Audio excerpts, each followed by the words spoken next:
Good sunny day, everybody. It's me, your friendly intergalactic sun prince of the sun, Enyou Solaris to Moshimas. You can also call me Solaris, or Solaris, or Solaris, or you can also call me Solaris, or you could call me Soul. That works too. Also, listen to this, Joy-Con 2 wrist strap clink. You like that? What's up? We're talking about Yomi no Sugai. Yomi no Sugai. I can read. I know Japanese. I promise. I wasn't lying. That's gonna be the biggest plot twist of all. Is that it's like 10 years after my debut to be like, guys, by the way, I don't actually know Japanese. I've been lying this whole time. I had a professional interpretator. No, I can't do that. I already showed the proof. I already showed my certificate. Anyway, how's it going? We're talking about Daemons of the Shadow Realm. The dub pronounces it Daemon. I think Demons with an E and Demons with an A is spelled the same. Or is pronounced the same, even if it's not spelled the same. But it's Daemons of the Shadow Realm. And in the dub, they go, look at these daemons. They're like, oh, go Schwilliker, look at these daemons. Anyway, welcome to the discussion of Daemons of the Shadow Realm. You are currently in the spoiler-free intro. And I'm once again, for like the 4th time, stricken with the inability to... Okay, I really need to stop doing anime discussions where there's a big plot twist in episode 1 and I don't know whether to include it in the spoiler-free section or not. Cause what was that? Cause last time we did Witch Hat Atelier and that had a plot twist in episode 1 I didn't want to spoil. But this one I'm like, I don't know how to talk about the rest of the show without talking about that spoiler. And it's because it's literally like the basis of the show. Like, I cannot talk about what the show is without going over that spoiler. So if you really want to go know nothing into Daemons of the Shadow Realm, just know it's made by the same person who made Full Metal Alchemist, and it shows. And it's pretty good. I like it. If you like fights and magic systems, then go ahead. See, even saying magic system is a spoiler. What is this? I'm finding fidget toys I didn't even know about. Anyway, if you want to go into the show knowing nothing and just knowing what do I think of it, is it worth watching? Hopefully me announcing this anime discussion was enough for that. So you had your effing chance. This anime is a reverse isekai, basically. Cause I think it'll sell people on the show more than it'll hurt people knowing the spoiler. Like if you know the spoiler, I think knowing the spoiler hurts less than selling you on the show by saying like it's a reverse isekai. So basically, like, this is again episode 1, which again I don't necessarily know if I count as spoilers or not, if it's like at the end of episode 1. But yeah, the main character Enyou is from an old-timey village, and it's not even like at the end of the first episode. Halfway through the first episode, people from the modern world show up with guns, and they're like, what the fudge are those metal cylindrical dragons that they got there that are shooting fireballs at us? Or something. I forget exactly what they say. They call the planes metal dragons. I know that. But yeah, that's not even the thing. And then he leaves the old-timey village, and then that's the rest of the story after like the first half of episode 1. Well, actually, they take a while to leave the village. Like, the rest of the story, but basically the rest of the story takes place in the modern world. And also people fight using daemons. they make like a contract to a daemon, and they have like the daemons like fight for them, and also like the people who made the contract, like the humans, also do a little bit of fighting, but they are at a significantly weaker than the actual daemons. Because it kind of reminds me of Fate Stay Night, kind of. With a blending of like old-timey superpowers and like modern technology. And like the whole system of each major character has like a super powered person to fight with them. And there's like a master servant thing going on. Hey Mar, what does this magic system remind you of? Is Mar, you said before the stream started, this is perfect for Mar to be here because of the magic system. But is Mar a fan of Fate Stay Night? where you contract daemons and then have them fight for you? Because I can only think of Fate Stay Night. Oh, it's JoJo / Persona? I guess. But like the thing that makes that like where you summon a thing to fight for you, and it's also Pokemon. But what really made me think of like Fate is because Fate does that thing where like, oh, while the daemons are fighting, while the superpowered daemons are fighting each other, the humans are gonna like do some strategy and stuff. And like do have like sniper bullets in the background that they're gonna, and that they like surprise the daemons sometimes. They're like, oh, I thought you were just a human. How are you doing something so powerful? And they're like, they underestimate it. And there's a lot of like, there's a dynamic, and like the humans know how to fight, but they are still significantly weaker than the daemons.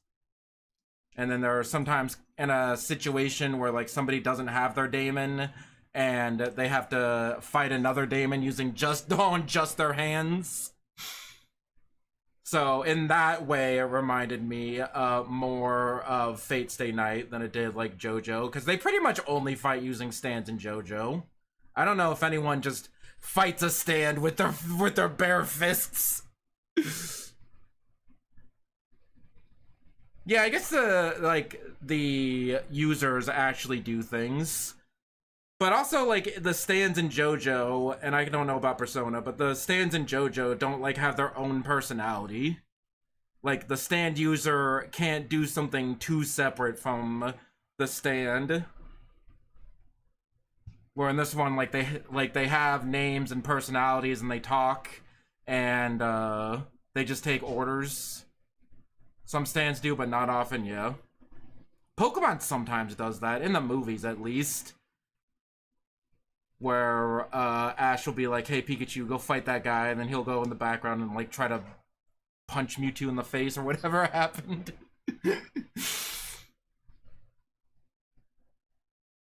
But yeah, I don't know. But that is a compliment, because just like in Fate, it makes for cool and strategic fights. I like that a lot about the show. About how there's like, hey, there's these characters that are weaker than Daemons, but they can still kind of put up a fight.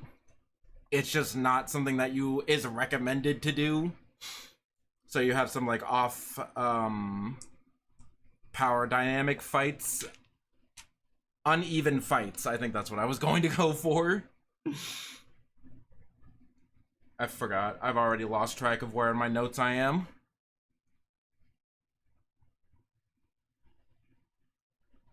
Oh yeah, another thing that reminds me of Fate. This is just my notes. It's like, you know what this show reminds me of? They're like, oh, they're gonna say Full Metal Alchemist because it's made by the same person who made Full Metal Alchemist. Nope, it reminds me of Fate Stay Night. I'll get to the Full Metal Alchemist comparisons in a second. Give me a minute. But yeah, they also have like two factions like fighting each other. And that's kind of like, there's a lot of like different factions in Fate. But that's a less Fate, okay? Anyway, there are also two factions fighting each other, and it's very ambiguous who are the good guys and who are the bad guys. Because, like, at first it's like, oh, you think these are the good guys and these are the bad guys, but then you realize, oh, well, they only did that because of this, and maybe everyone is a good guy, or maybe everyone is a bad guy, or maybe there's, like, some third party control of the streets. I don't fucking know, man. But I like vague morality. It makes for some good character dynamics. That's the positives. Those are the positives for the show.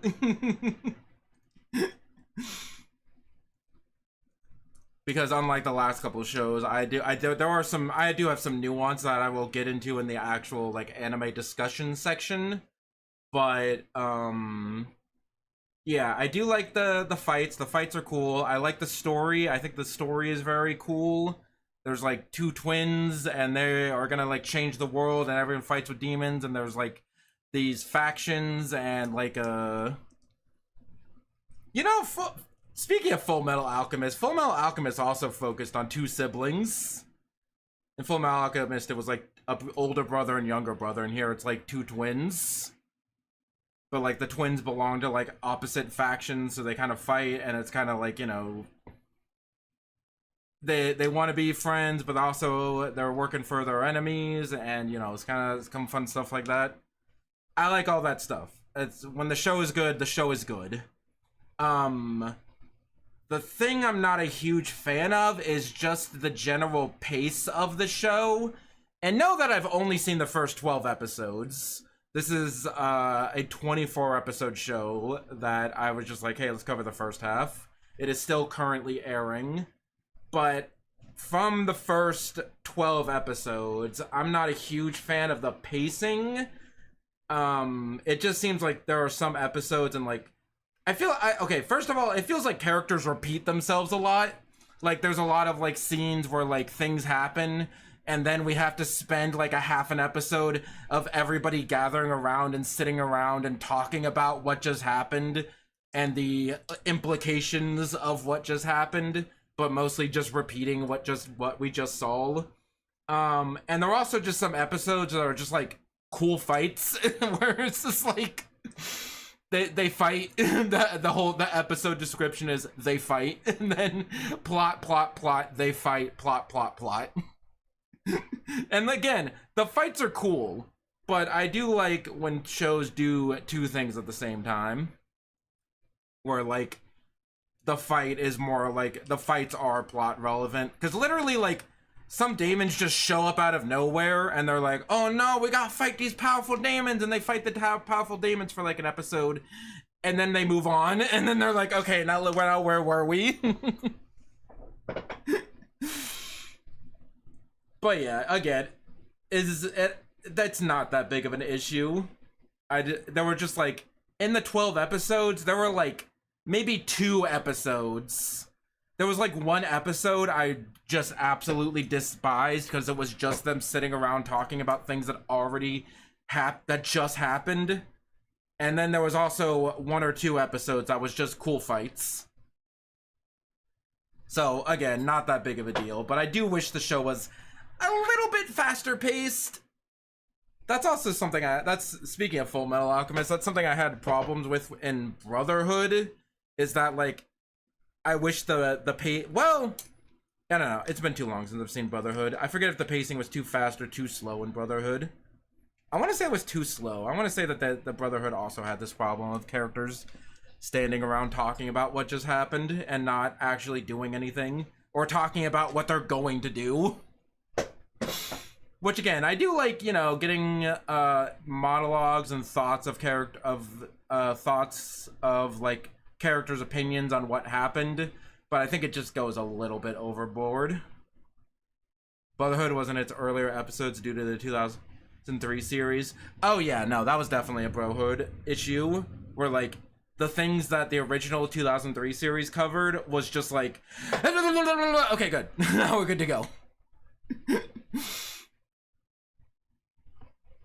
Yeah, no, maybe that's what I'm thinking of.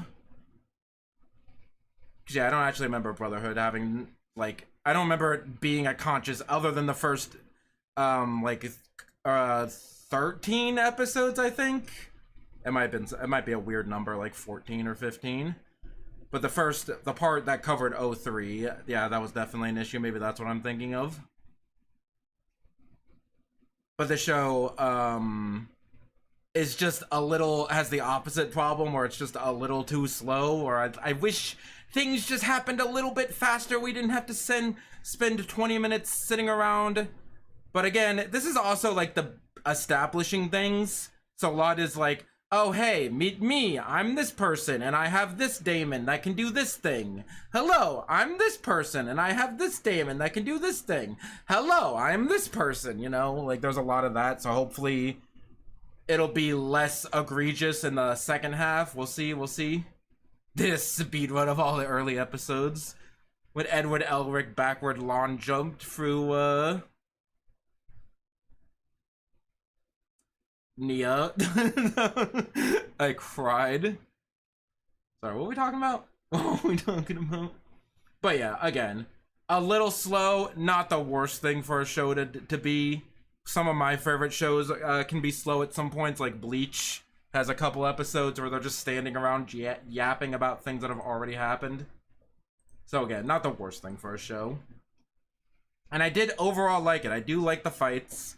I liked it enough to keep to continue talking about it. Maybe I'm just spoiled because I just watched Witch Hat Atelier and that show had like things going, so many layers of things going on each episode.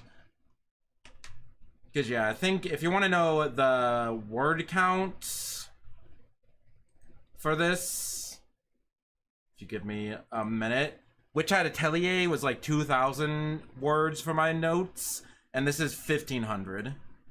So still decently beefy, but I still have less to talk about. Because again, it's just like, some episodes are like, this was a cool fight, and this episode is like, they talked about things that just happened.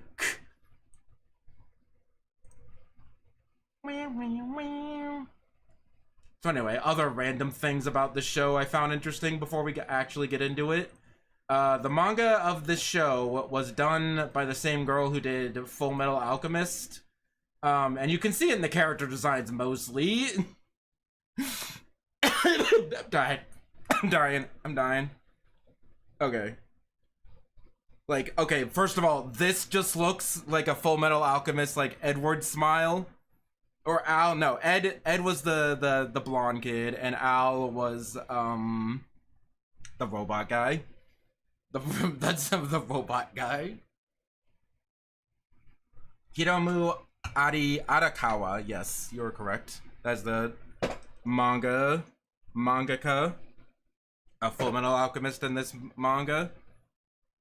I can never remember anyone's names. Actually, you think I would write this stuff down? That's also very much an Edward face. But really what I wanted to talk about was her. She just looks like a girl version of Ed. Like, especially when she has her hood down later on. Like, she just looks like she has like a similar build and like color scheme to Ed. Yes, thank you for noticing. I know we literally said that at the same time. Time to talk about Gabby. She's literally just Ed. Thank you for noticing. It's all I could think about the entire time she was on screen. There was like one arc where she was in her pajamas and it didn't bother me, but like every time she's like in her main outfit, it's very funny. I think it's also evident. I think it's just also written in a very similar way to Full Metal Alchemist. In my stream title, I called it the spiritual successor to Full Metal Alchemist. I think it's just the actual successor. I don't think you say spiritual successor because it's made by the same people. Because also the director for the anime, the same studio, and the director who worked on a lot of the original Full Metal Alchemist also worked on this. So I don't think spiritual successor is the right term here. But you get the idea. Blonde hair and braids, pointed hair, long red coat, black pants with boots, and a jacket with a thing on the back, yeah. We'll see her, like, later on. But yeah, she got some things going on. Don't look at that, that's spoilers. Don't look at that, that's spoilers. But yeah, look, I'm pretty sure Ed made the exact same face at some point in Full Metal Alchemist. But yeah, also, I think it's noticeable, like, how just generally how, like, the side characters are written, and, like, the nature of, like, the plot twists of just, like, some big revelation. There's also some other spoiler things, similarities that happen, that we will get into in the discussion proper. And also just like the general world, even though it's not, it's like modern Japan and not like medieval fantasy world, wherever the fudge. Oh my god, I'm dying. Hold on 1 second.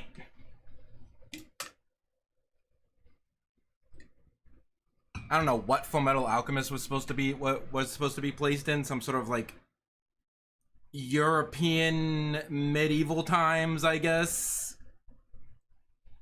Like steampunk had a little bit of aesthetic. The train was just invented, European.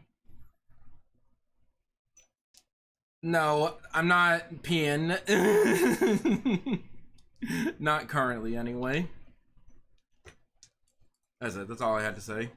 But yeah, the world has a lot of like factions and different characters like fighting and like people working behind the scenes, and there's a lot of little things. Medieval, yeah, you know, like medieval Europe with King Arthur and the Knights of the Round Table and the trains. Yeah, exactly. I know. Yeah, don't worry about it. Anyway, same studio also did this, being Studio Bones. Something interesting is the director for this anime worked more on 2003 Full Metal Alchemist than Broho, which is interesting. And I kind of feel that a little bit. It still kind of leans more towards Broho than 03, but it still has like, you know, it doesn't rely on the Dutch angle 24/7. Okay, so it has better directing than Broho. Listen, I like Full Metal Alchemist Brotherhood. The directing is not one of the things that is good about that show. Every time that there's an action sequence, that everyone's like, "Oh!" That was a visual gag, don't worry about it for people who are listening. I tilted myself.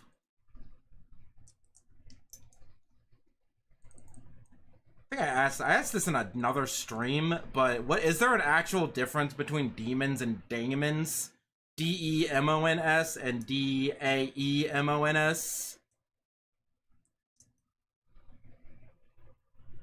I got nothing. Which is just a thing in English, because in Japanese, they just call them yomi. But maybe they just wanted to be like, it's not yokai or oni, it's yomi. So we can't just say demons, because we already use demons for yokai, so we have to use a different word. Demons are generally evil, and daemons can be good and bad. Then why don't they use daemons for yokai? Well, actually, most yokai are bad. I was just thinking on it, like, you know what? Most yokai stories end with somebody dying, so you know what? Don't worry about it. Oh yeah, that's the thing. In Japanese, the word daemon or demon doesn't even happen. In Japanese, yomi means hell or underworld, and tsugai means pair of animals. But tsugai is written in katakana, meaning that they're doing some sort of shenanigans with the meaning, because it's not written in like native Japanese. So hell pair, I guess. Now maybe, you know what I just got? Maybe because all of the daemons, are in pairs, so like everyone has like 2 pairs of daemons, or like 2 daemons that they control, so every daemon is a pair. But also, the big plot is the twins, and they're also like a pair of animals that are related to hell or the underworld. So you know what? Never mind. I don't like the English translation of it. Daemons from the shadow realm does not have the double entendre of twins of the underworld or a pair. Daemons is one of the terms the series uses. Same with Cryage Yokai Apparens. Okay, maybe I'm overthinking it. Maybe I'm overthinking it. But I do think now, from writing this note to now, I think the reason Tsugai is written in katakana is to try to imply that there's more than one way that you can interpret the meaning of Sugai.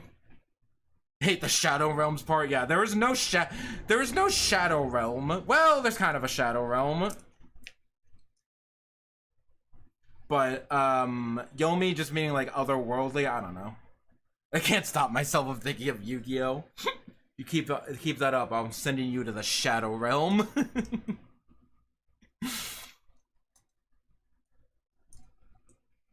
So yeah, I don't know. There's your my thoughts of the title. It's a bit weird. It's a bit strange, isn't it? I don't think like yes, Daemons are very an important part of the series. So sure, go ahead. Shadow Realm is weird. Yomi Hell pair of animals, Hell or Underworld pair of animals. I think works well because there's a lot of like twins of things, you know, like you got the two Daemons that everyone uses, you got the twins, you got two major factions, you got the old world and the new world. There's a lot of parallels, so that's why I think it's called Yomi no Sugai. Sugai meaning pair of animals and Yomi meaning Hell or Underworld.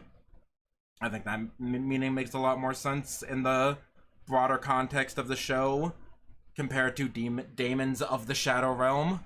That or I'm just a weeb, and Japanese good, English bad. I don't know, don't worry about it. I lost my notes. Also, random thing, okay, something that now kind of makes sense. Another pair that is in this show is the title. But the titles kind of suck. The episode titles are kind of bad. It's just two nouns that are in the episode. Like, this and that is the title of every episode. Which is cool that it doesn't avoid spoilers, at least for the most part. Because there's some episodes that are just called, in other anime, that are just called, like, Episode 48, Joey Wheeler dies, or something like that. But I do think there are, now that I think of the title, I think it's definitely that my interpretation of pairs of things being a major theme for this show is has more weight. I'm definitely making that a clip. I already hit the clip button, but you get the idea. Kill la kill la kill la kill la kill la kill la kill la kill la kill la kill la kill la kill. Every episode of GBZ is just like that. Where it spoils something, or it's just two nouns that appear in the show.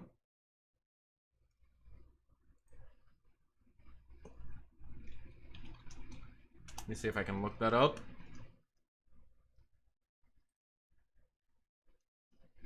I looked up Daemons of the Shadow Realm, and one of the I'm trying to find like an episode list, and one of the first results is a Reddit thread called Daemons of the Shadow Realm is objectively awful. Damn, Reddit, relax. Damn, Reddit, relax. Yeah, like the episode titles are Asa and Yudu, left and right. Dara and Hana. Just two, Hare and Tortoise.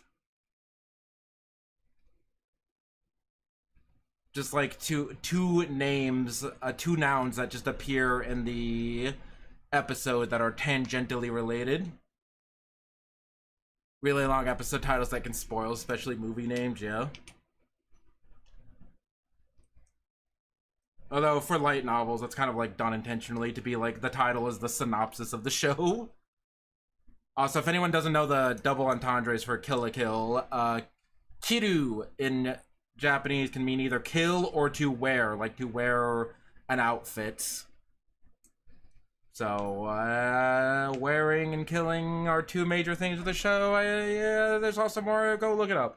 There's like scholarly article, academic journal articles that have been written about Kill la Kill. If you want to deep dive into Kill la Kill, you have the option to.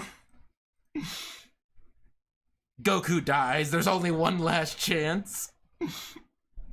That's really funny. Also, one last thing we'll say before exiting the spoiler-free section. We are now 3 for 4 for not having the opening in the first episode. We'll keep up that count. But yeah, so far, 3 out of the last 4 anime that I've watched have not had the opening in the first episode. Which again, the opening kind of spoils the main premise of the show that's at the end of it, halfway through episode 1, so that's probably why they did that. But I just in general prefer when the opening is not in the first episode. Unless it's like a long running series, then it's fine.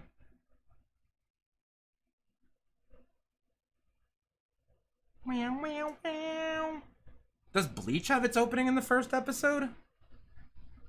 Because I was just thinking about 1000 Year Blood War Core 4 that started airing like yesterday. And it had its first opening in the first episode, but that's because it's like season 5 billion of Bleach. So that's fine. Should have been called Dress to Kill. I would have. Dress to Kill sounds like the live action adaptation of Kill la Kill. Kill la kill la kill la kill la kill la kill la kill. Okay. Anything else we want to say before we leave the spoiler-free section? I think that's it. It's a good show. I like the show. It has some pacing issues, but that's not like the worst thing that could be happening. Like, whatever. I could not imagine watching this show week by week, but I do not have that problem because I binge shows. And that kind of alleviates that problem. So, like, if there's, like, a bad episode, whatever, I'm watching, like, 2 or 3 other episodes this session anyway. So it's fine. But if you waited for a whole ass week for that one episode where they just sit around and yap and find ways to talk about absolutely nothing, I'd be pissed. Son Goku and his friends are back is another spoiler name. That's funny.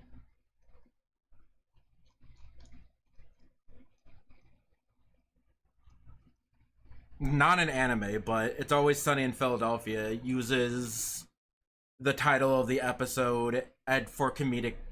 The title of the episode spoiling what the episode is about for comedic timing. Which was such a good idea that it became a meme. There's surely no way that we'll die trying to cross this bridge, and then the title card shows up. Everybody dies trying to cross this bridge. That's really funny. Mac and Charlie Die Part 1. There's nothing bad will ever happen to Mac and Charlie. Title card, Mac and Charlie Die Part 1. Exactly. Anyway, yeah, go watch Yomi no Sugai. It's good. And the dub is okay. There's some good things, there's some things that the dub likes that the dub, there are some things that the dub does that I like, and there's some things that the dub does that I'm not a huge fan of, but it's fine. Also, while we're at it, go watch Always Sunny in Philadelphia. Still not an anime, but you get the idea. Probably the farthest you can get from an anime. Well, think about it. Anime, especially slice of life comedy anime, is always about taking one thing to its natural extreme, like in Nichijou. And so... And Sunny in Philadelphia does take things to a very natural extreme. Or maybe very unnatural extreme. So you know what? I can see an argument that Always Sunny is anime coded. I like it, so that's already an indication that it is anime coded. Anyway, moving on. Episodes 1 to 3. Hey.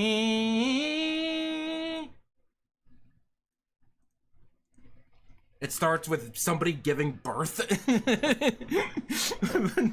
You know a show is about to get existential when it starts with push, push, push. You're almost there. Now, like, do we really have to start our series with this? They're like, oh, twins got born on the other side of the moon or whatever the fuck. They're destined.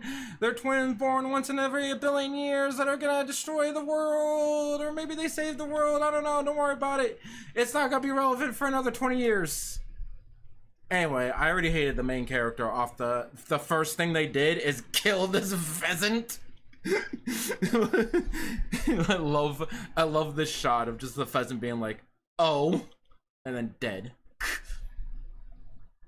But yeah, here we have our main character, Enyou, who has a very much of a Edward Elric frown to him. I like his design quite a lot. I like and I will say I like his design because, spoiler, it changes later. But I like his yellow hair and yellow scarf with the blue shirt. I think that works really well. Yellow and blue are good contrasting colors, not as good as yellow, blue and orange, but blue and yellow are pretty good contrasting colors. It'd sure suck that if he had like a yellow jacket and then he'd just be too yellow.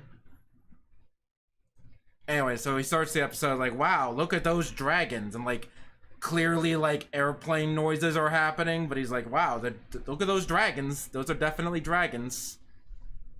There's also this kid. He never shows up after this episode. He's like Yudu's like best friend, and like he's like, oh hey buddy, how's it going? We're gonna be best friends, right? Yeah, we're best friends forever. And so I thought he was gonna be like a major character. He never appears after this. he just kind of just after they leave the village, like, or literally after this episode, he never shows up again. Anyway, they got the smiley face. Does he show up later as like a major character? Again, no spoilers. A, past the episodes that we're talking about, and B, especially past episode 12. Because we are not talking past episode 12, and I've not seen past episode 12. Anyway, so they have the little lying dog statues. I think they're called Koma Inu in Japanese, but they're basically like little kami deities to protect the village. They're just statues, don't worry about it. Anyway, his sister is in a cage. He's like, oh hey, what's up? His sister's name is Asa, and she's just kind of in a cage, and nobody is questioning why she is in a cage. She's just in a cage, but she's not evil, she's nice. She's like, hey, what's up brother, how's it been? And he's like, hey, how's it going? The Arcanine statue. They do kind of look like Arcanine. I think that's what Arcanine's based off of. But anyway, she's like, yeah, what's up, brother? How's it going? And he's like, hey, he does a little Edward smile. He's like, and then she immediately, first thing that she does is give herself a death flag. Because she's like, hey, brother, we're always gonna be together, right? And Yudu's like, yeah, no problem, Asa. We're always gonna be together. Because we're siblings and nothing's gonna separate us. Is Yudu's name a pun? I know Asa means morning. Oh, you know what? Never mind. You're right. Yudu means night. I know Yoru means night. I'm assuming that's what it's referring to. Yeah, because Yoru means night, and like there were twins born on the opposite sides of the sun. So like Yudu was born at night, and then Asa was born during the morning. I know Asa means morning, like Asa Gohan. I'm so proud of you. My Japanese lessons are sticking. This was all me. I'm taking credit for you knowing Japanese. But yeah, Yoru means night, so Yudu is close enough. Sure, why not? Let's go ahead. Let's go with that. What is his name written in?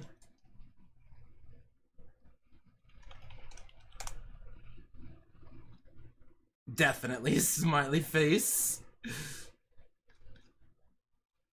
Why do I get that dumb Reddit thread before the actual series anyway?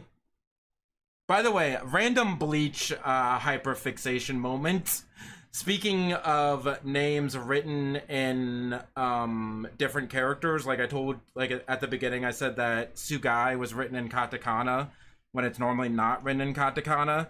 And a while ago, when I was playing Rebirth of Souls, I was questioning why Rukia was written in katakana and not in Japanese. And somebody actually asked Kubo about that, and he said that it's a spoiler that you'll find out later. And I'm like, what the fuck?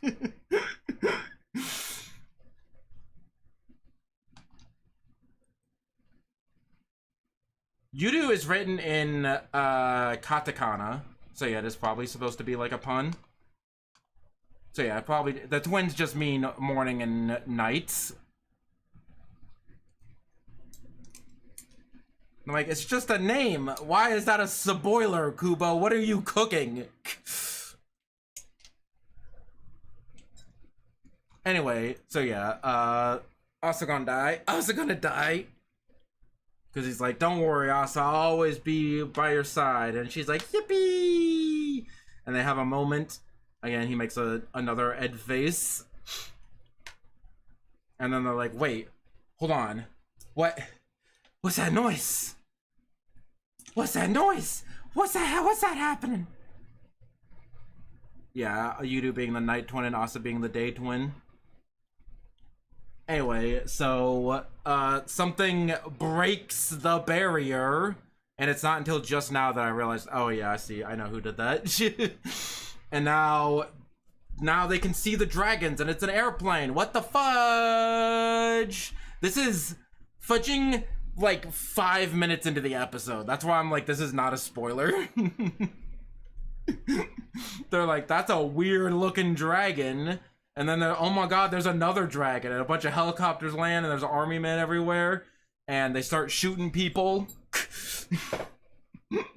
And for some reason, despite having no idea what's going on, Yudu kicks ass.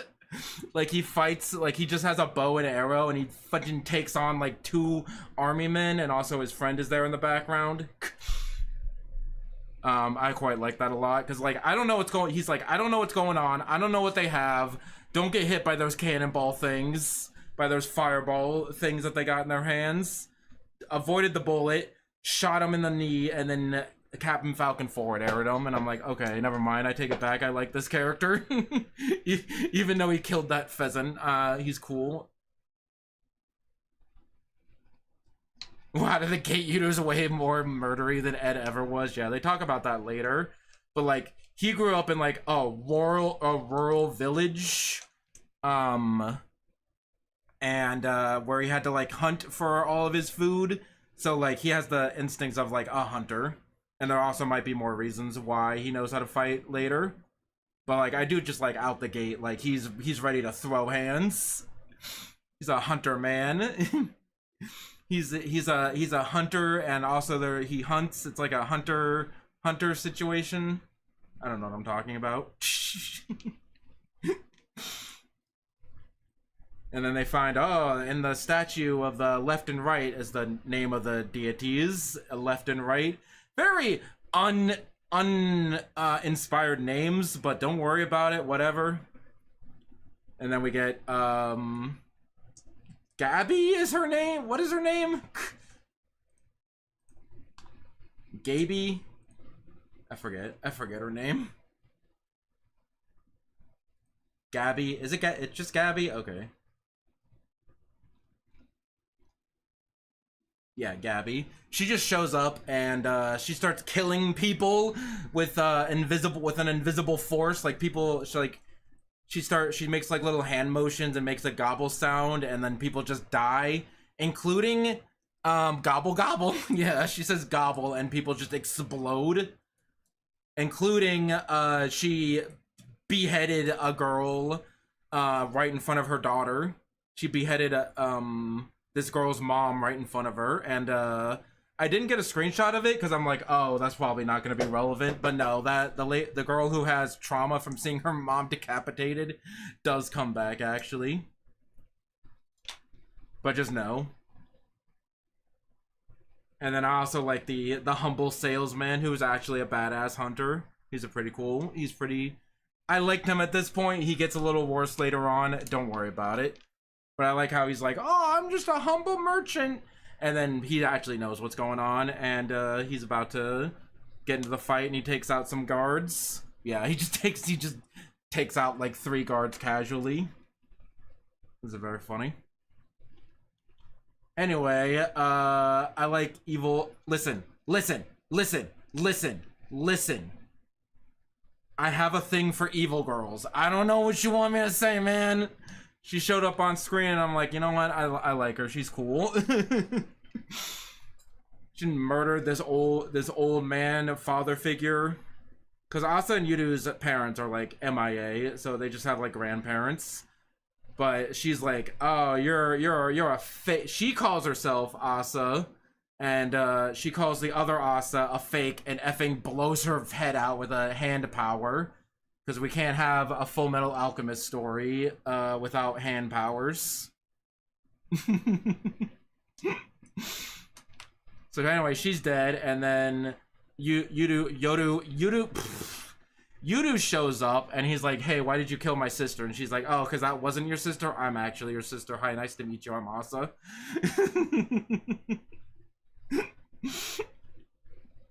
And he's like, no, you just came in and murdered everyone who I ever known and love, including the girl who you're claiming to be. What the fuck?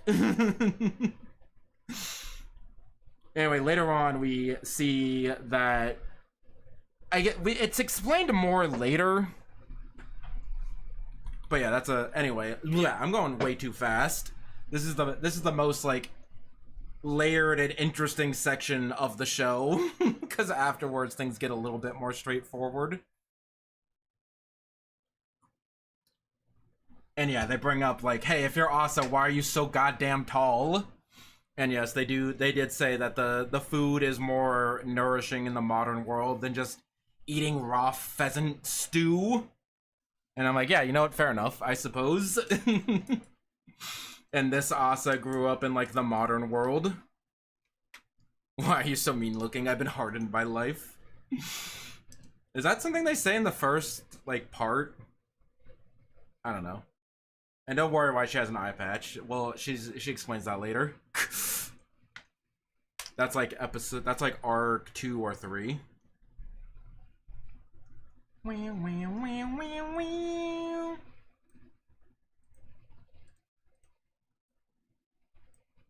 Trying to map what I've already talked about. Anyway, apparently she has a daemon that most people can't see, but certain people can, and that's why it was invisible the first time.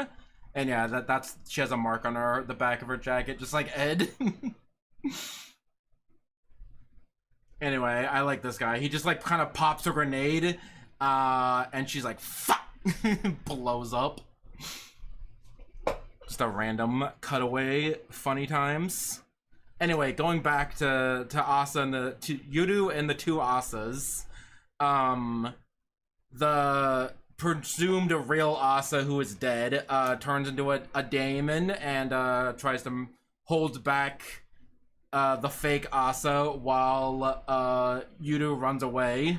And the old man's like, go take Yudu and run! And he's like, okay. He's like, okay. And Yudu has like no idea what the fudge is going on. And it gets explained later, but just don't worry. For now, just don't worry about it. It's actually still never heavily explained what is going on. But we'll talk about... You know what? I'll add that in my notes to the ending. Although, since... Maybe that'll be something that might be answered in the second half. Because I could ask Tevin, but Tevin might know the spoiler answer, because I think you've seen past episode 12. Anyway, sales merchant guy, who I still don't know his name. I think it's Dada. He's like, here, take this, put your blood on it, and put it into the ground. And he's like, okay! Okay! I've seen all the current episodes. What's the most current episode? 16, okay. So yeah, have you seen a little bit ahead of me, but not by much? So anyway, he puts his blood on the thing and puts it onto the ground, and then the Koma Inu statues turn into demons, and they destroy the helicopter, and then they turn into people demons who are listen.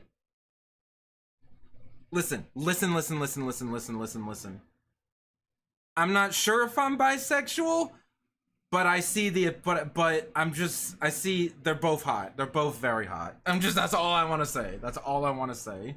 They're just both very hot. Riza Hawkeye appears and destroys a helicopter. You know what, the this girl demon does kind of remind me a little bit of Riza Hawkeye now that you mention it. Anyway, so the Koma Inu statues turn into demon people and call you to their master. And then the episode 1 ends with a anime character about to go insane shot. You know the main character's about to go crazy if they do that zoom in while changing the depth of field. Yeah, how you get this effect apparently is you move the camera in while changing the depth of field to go out. So the things in the foreground get closer, but the background gets wider, and you get this effect. I know it has a name, I just forget. Anyway, that's where episode 1 ends. Also, here's my answer to my question. Yudu and Asa are both written in katakana. Himoto Arakawa hates Bishonen men. Like the pretty boys that Bishonen men. That's really funny. Yes. I forgot what Bishonen means, but B is a prefix meaning beautiful, and then shonen means young person, young man. So yeah, that actually makes a lot of sense. That actually makes a lot of sense because all the male characters in the show are like super gruff and manly. Men should have beef and women should have venom. Vahum. What are we talking about? Vavoom? Anyways, episode 2 has the opening. Moving on to episode 2, that actually has the opening. The opening also feels very Full Metal Alchemist. It also has a lot of spoilers of characters like sitting around. This girl just looks like Winry. I'll talk about her later. We'll get to you later. Vavoom.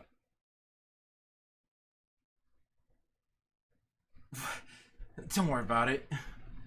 Anyway, they have a bunch of characters standing around. They have a bunch of characters walking. And then the thing that feels like Full Metal Alchemist to me is the characters like flying by the camera and showing off their power. Like that is definitely like a shot that was used in one of the 03 Full Metal Alchemist openings. This shot in particular felt very Full Metal Alchemist to me. Google it. I don't make me Google inappropriate things during streams.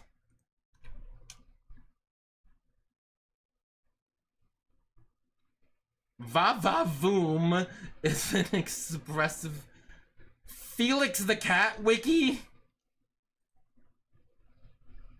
Is a small, unassuming, and friendly Inuit whose only vocalization is literally an earth-shattering shout of his own name. I don't think that's what you're talking. I don't think you're talking about Felix the Cat.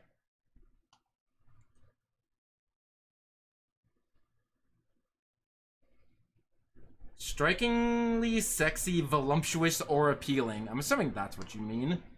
Not the Felix the Cat character. Anime characters love falling from the sky and posing. That is a thing that a lot of anime do, not just Full Metal Alchemist. You're correct on that one.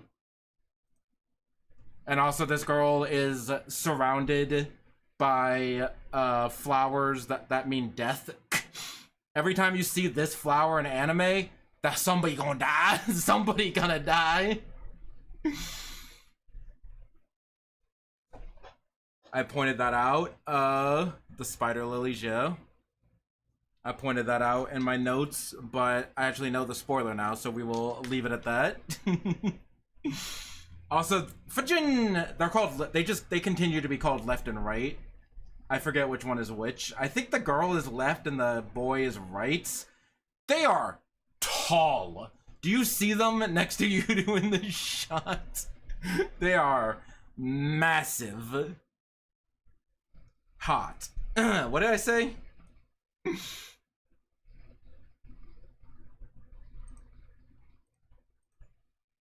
The flowers appear in the first ending of Inuyasha.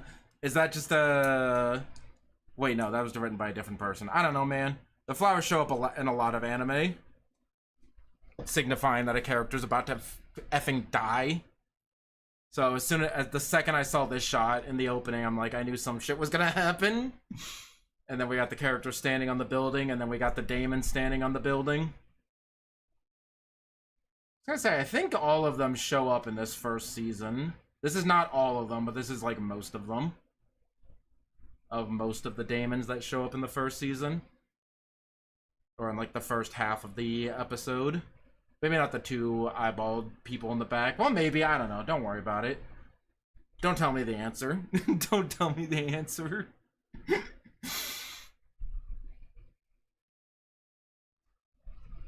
I need to take a drink.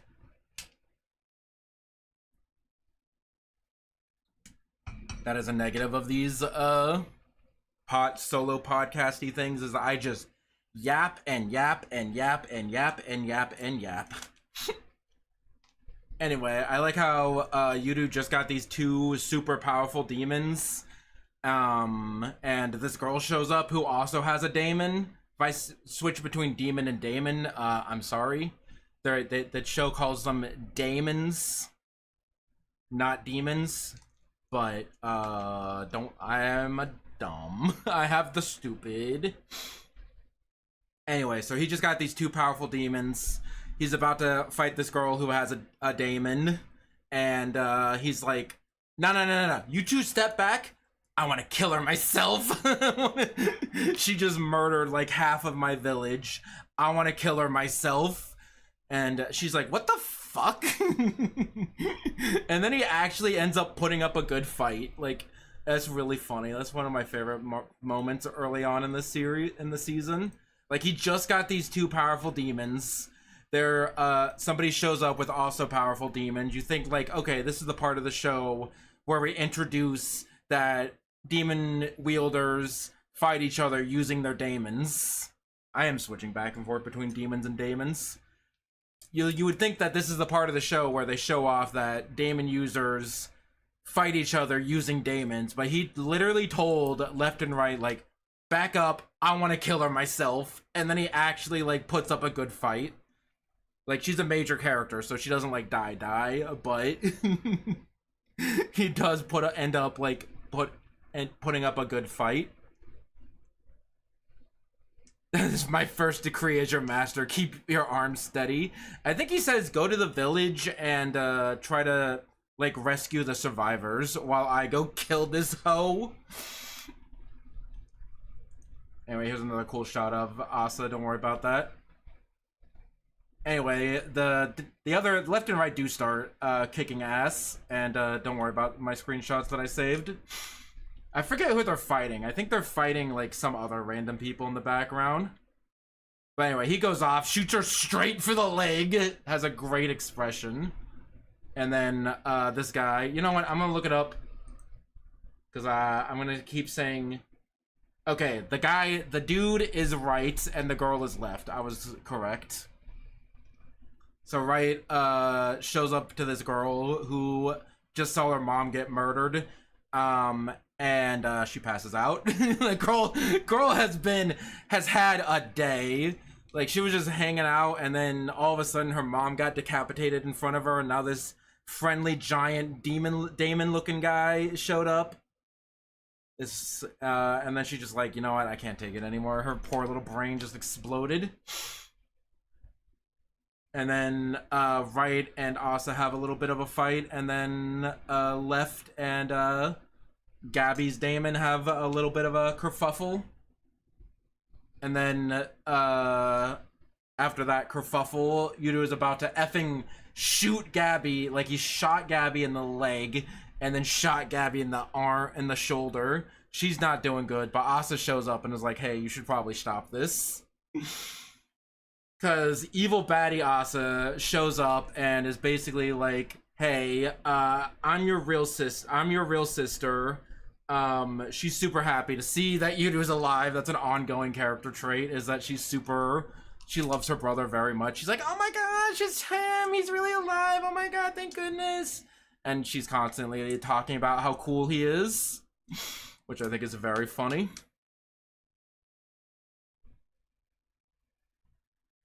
Really get some rarely seen Arakawa crazy facial expressions. Just like with this.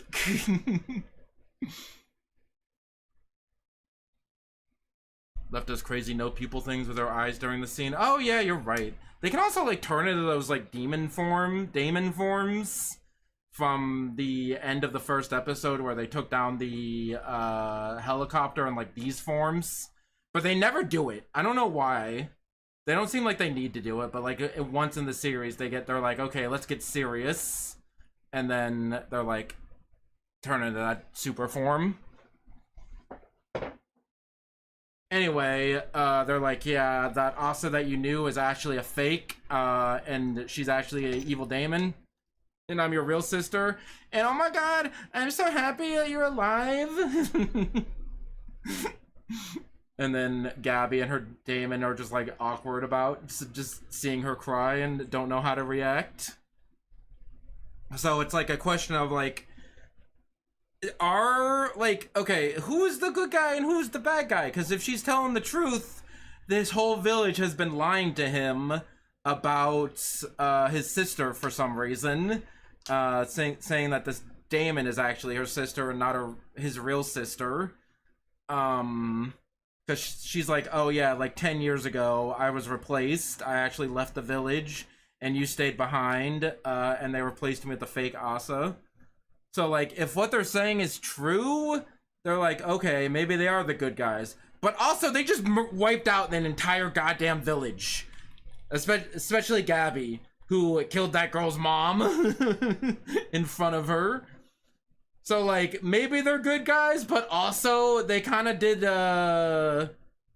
hold on, I'll get to it in a second. They kind of did this. They kind of did this. They made a note of like, oh, we didn't kill any of the children, so we're not evil. We only killed the adults who were in on it. But I'm like, you know, the adults are the parents to the children, right? So yes, you spared the children, but you also created a lot of orphans. Anyway, the barrier goes up and then they kind of fuck off. And then fake / what Yudu thought was the real Asa is like, oh, I wonder if I ever get to see my brother again. And then Yudu and merchant guy run away because they're like, we gotta go. It's just trauma, it's fine. Yeah, they'll get over it. They'll get over it. Your parents were evil and deserve to die. Don't worry about it. They were on a secret conspiracy and needed to die. Yeah, again, I do like the vague boundaries of like, are these good guys or are they bad guys? They're kind of both. They do evil things, but with good intentions. So like, I don't know. Don't worry about it. They did kill a lot of people. They did kill a lot of people. So right there, they're running down the mountain, and then they run into Hana, who it just looks like Winry, with Rose's hair.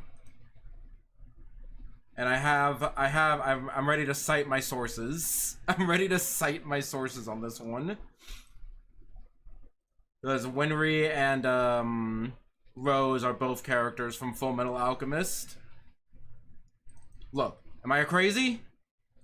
Do you see it? Do you see it? You see it?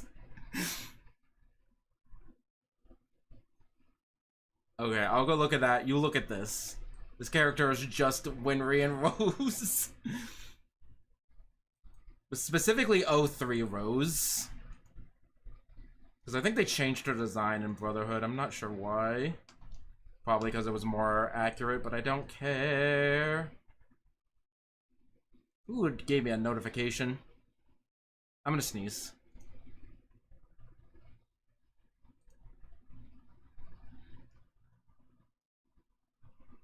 Okay, just some fudging examples of Soul Eater and Excalibur, Excalibur, where are you, king? I'm looking for him. I'm going to California. Oh yeah, I love when anime characters do the angry wide eyes, no pupil thing. My beloved. Like the class, yeah, they whitewashed her in Broho, didn't they? Am I crazy? Was that the difference between Broho Rose and not Broho Rose? FMA Rose. You're right. You're right. Why did it?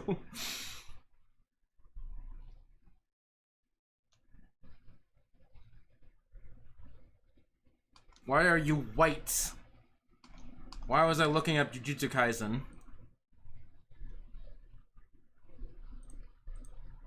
Kevin, do you know where that image is? I know you have it, of the why are you Madagascar, why are you white? I think you've sent it to me before. It's Magia all over again. Why can't the desert person be brown? Exactly. That's crazy. Maybe that's why they set the series in Japan, so they just like, all the characters are Japanese, don't worry about it.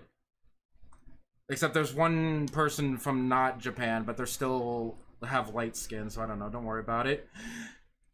Get out of here with your dumb AI bull! Epigon, bot. How many times do I have to keep teaching you this lesson, old man? Anyway, this introduces outside of Hana, who is not that much of a character. She hasn't done a whole lot. She's just kind of been, oh bother, what is going on now? I gotta put up with so much shit. And listen, in her defense, she does have to put up with a lot of shit. But that's pretty much just her entire character right now. But I love everyone's reactions to, one of my favorite things about this show is everyone's reactions to modern technology, because like it's kind of like goes by like, you know, Yudu is like in awe. He's like, what the fudge is that? That's so awesome. It's like a freaking dragon thing. And then the left and right are just like very confused of like, what the fuck is this? Where Yudu is more like in awe, and I like their reactions to technology.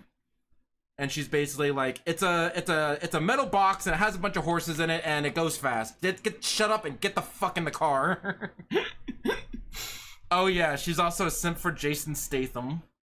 Is that an actual celebrity? I meant to look that up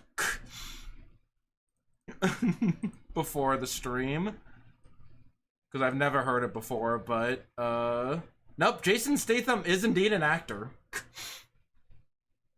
That's really weird, because I also checked the Japanese version and she's also talks about Jason Statham there. Don't worry about it. Yeah, Kudo has really bad Kid Koku disease where he doesn't know anything, yeah. Because like he grew up in that remote village where that was separated from technology, and like it has like a magical barrier where nobody can leave or enter unless they know a very specific route for the forest. It's also in the manga. That's really funny. The Jason Statham. Why an American actor? That's what I'm wondering. Sorry, did I just assume someone's ethnicity? Hold on. English actor.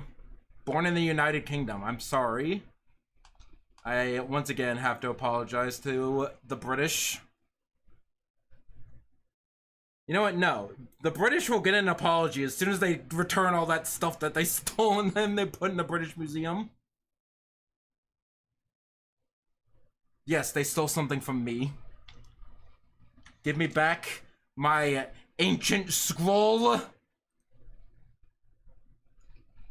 I will not apologize to the British until they give me back my ancient scroll from their museum. I'm sorry, I'm getting off on a tangent.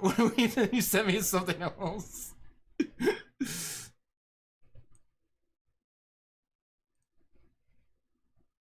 Oh, here we go. You got the image of Why Are You White?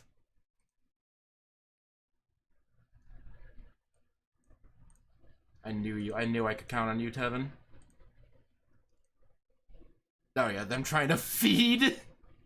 Hold on, this is a good image. I'll show it on stream. Because it's just like one of those introns of the manga. Like beginning of chapters. Where they're trying to feed the horse hay and water. Because Hana just explains like, yeah, there's a bunch of horses inside this cube and it makes it go fast. And that she never re-clarifies later on. Like later when they're at like the rest stop, they're like, hey, do the horses need to be fed? And she's like, I already fed the horses, don't worry about it. But yeah, I love Yudu. I said Yuzu in this note. Yudu's reaction to modern technology is very adorable and funny. And how they explain everything. Anyway, meanwhile, they're waiting to be picked up after they got their asses kicked. And then there's this guy who reminds me of some guy from Full Metal Alchemist. Was it the guy... What was his name? It's not Roy. It was the guy with like a scraggly beard and messy hair. But it reminds me of a Full Metal Alchemist character. They had to actually explain things to this kid at some point before he's lost forever.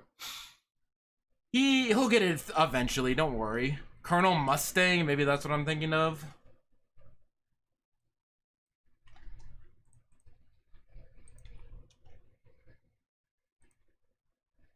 Nope. That's Roy Mustang. What is the... I'm looking it up. I'm looking up his name. Give me a second. FMA characters.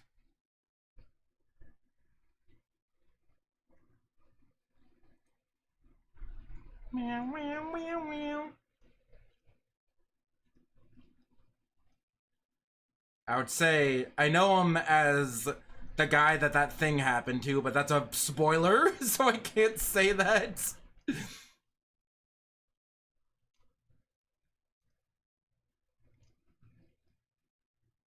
I'm just scrolling through all of the Full Metal Alchemist characters. Hugh! My Maze Hughes. Hugh? That guy. Hold on, I'll pull it up on stream.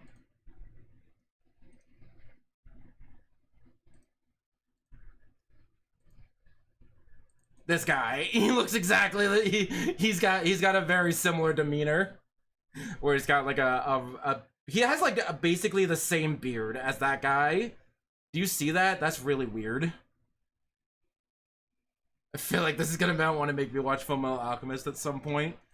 I've been wanting to play the Full Metal Alchemist like PS2 games because the third PS2 game actually got an English translation the other day, which is kind of crazy. Because there were 3 Full Metal Alchemist PS2 games. The first 2 got English localizations back in the day, but the third one was Japan only, and it just got English translation patch like last week. And I'm like, that's crazy. Yeah, I get more Mustang on him, yeah. But he has the same beard. Do you not see how he has the exact same beard? So maybe that's just mostly it. It's Markiplier! I remember that joke from Full Metal Alchemist. It was just like, oh, that guy's just Markiplier. Even though I'm still not 100% sure who Markiplier is.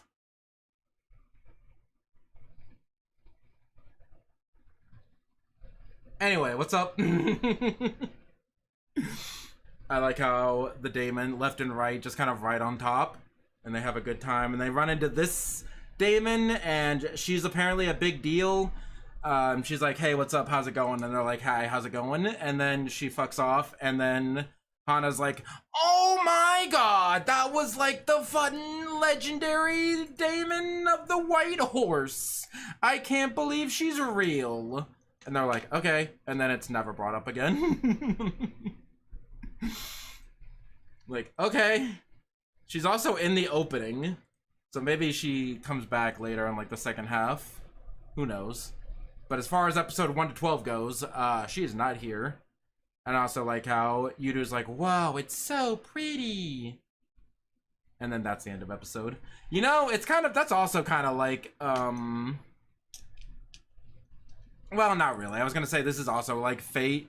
But in Fate, the people from the past are just have like knowledge implanted on them of things from the present. So they don't have a whole lot of, wow, look at modern technology moments. So never mind. Not a Fate thing. Not everything is related to Bleach or Fate, I'm sorry. Anyway, they have the ending. Ending is okay. Oshira-sama. Oshira-sama. Okay. But yeah, opening is has some cool moments of... On to some spoilers! Because we've seen her Daemon. We've not seen his Daemon. It's a big fish, apparently. We've not seen his Daemon, who's that's a turtle and a rabbit, apparently. His Daemon is a giant eyeball. So it's also I'm just now noticing these two Daemons are in the ending and don't show up for a couple more episodes. So that's funny. But yeah, and ending has some spoilers, but is otherwise cool. Just don't look too closely at the ending. Like I did. Don't do what I did. And I also like how he's like, oh my god, these are crazy. There was so many different flavors. There's more scenes of Yudu being at awe of the modern world. Gotta fix my effing chair, hold on. My chair fell down. Okay, I fixed my chair. I mean, I'm standing up. I don't know what I'm standing up in the middle of the street. Don't worry about it.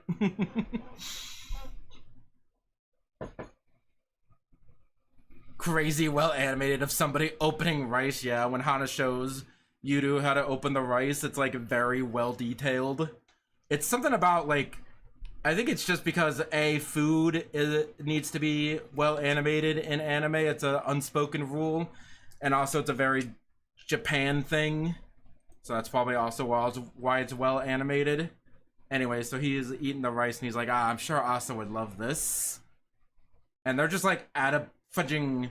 Oh yeah, I took the screenshot because I'm like, Natsukashi, because this series for the most part takes place in Tohoku, which is like the northern region of Japan, and I'm very nostalgic for that region of Japan because that's where I lived in Japan for 3 years, in Fukushima and Akita. And it's also a more interesting setting than just being in Tokyo like every other goddamn anime. Well, specifically, yeah, see, they have a sign for Fukushima that way. Specifically, it takes place in Gunma, which is not technically in Tohoku, but it's close enough where I visited several times. No, I think I only visited it once. I don't remember. I've been there before. I've been to Gunma. It's the point being. So I like that it takes place in Gunma because I've been to Gunma and I'm nostalgic for that part of Japan. And when I saw that, I'm like, Natsukashi, that's exactly the kind of like rest stop that would be in like northern Japan on like during like a northern Japan road trip. Natsukashi. I'm very nostalgic towards that. Anyway, that left and right are very amused. And also, yes, this little like rest stop diner where Dara and Hana are like, Dara basically is like, hey, so we have new identities, we should say that we're married so we don't arouse suspicion. And then Hana's like, oh, brother, what the fuck? Which again, listen, I know she has a lot to complain about, but she does complain a lot. It's pretty much her only character trait.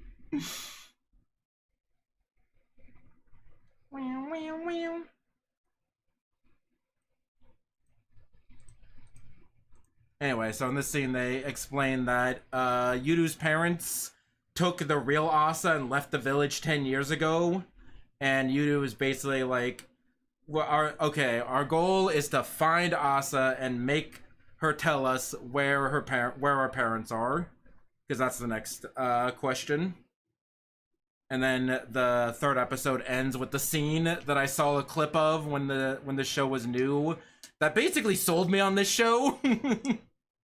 Cause this is like the most like horror part of the show possible, where like there's this woman running away from like this stalker, and she leads them into this like elevator, and then she's like, no, don't hurt me, and then as soon as the elevator door closes, she fucking turns into a monster that's actually an anglerfish, and then the anglerfish comes up from the ground, and then there's like a bunch of hands that drag him into the underworld, and like and then there's this random girl that just kind of sees the aftermath of this happening, and he's like, yeah, don't worry about it. Shh. I had to take care of somebody's stalker, don't worry about it. And I'm like, anyway, that's the coolest stuff. I saw that scene out of context posted online, and I'm like, I gotta watch the show apparently. If I can even see one more scene like that. Spoiler alert, there's not one more scene like that, but hopefully later on there will be. Exactly what a sex offender deserves, unironically. He had a fudging knife, and he was a stalker apparently. So yes, he deserves nothing better than whatever the fuck happened here. Now my question is, we learn about his ability later, that he can just eat anything and that goes into his storage. He has villager neutral B. So that implies, how many people has he made his daemon eat? There's that many hands dragging him in.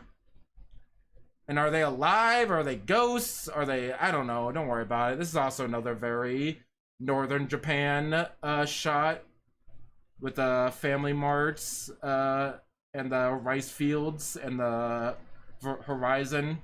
I'm just saying, someone that lived in northern Japan for 3 years, I can confirm the scene is very accurate. I should use this as the background, whatever. I don't like using screenshots for the background of anime discussions. Because again, if ever I run into copyright trouble, with anime discussions, I can just re-upload the discussion with the screenshot section blurred. So don't worry about it. Anyway, they do zoom out and confirm that it takes place in that part of Japan. That's where Fukushima is, and that over there is where Akita is. Anyway, so they explain how the twins have the power of break and seal. And Yudu's mom was from the modern world and wandered into the village, and then gave birth to the twins, and then 10 years later she just kind of took Asa and fucked off for mysterious reasons. So don't worry about it. I also like their he's very suspicious of the hand dryer and of modern technology in general. He's like, okay, I can do the sink, I can do the soap, that's fine. I don't like this thing. I don't like this hand dryer thing. This thing is scary. I don't trust this thing at all. Anyway, here's where he like determines like, hey, I'm gonna find that girl who calls herself Asa and make her explain herself. And also maybe the Asa that I knew is just a demon. I don't know, man. Don't worry about it. It's filled with loud noises, yeah. I don't not like that thing. It is scary and filled with loud noises. But yeah, that's episode 1 to 3. overall, very solid start to the series. That is my... Hold on, let me see. Yep, no, that's my favorite arc in the series. There's like 3 arcs, but I like that beginning arc the most, just because like it has a lot of like twists and turns and new things happening. And like, listen, I know it's hard to top an arc when it... I'm just saying, I think the series is a little front-loaded on all of its interesting things of like introducing us to the world and everything, because after this is a little bit of just like when the episodes start, where they just kind of like yap and fight for a whole episode without much plot development happening. But for the first 3 episodes, very good, very solid. I liked it a lot. Honest Daemons feel like Ed and Al's inspired to me. These guys. That's episode 4 technically, but I don't get it. Please elaborate while I change out what episode we're on.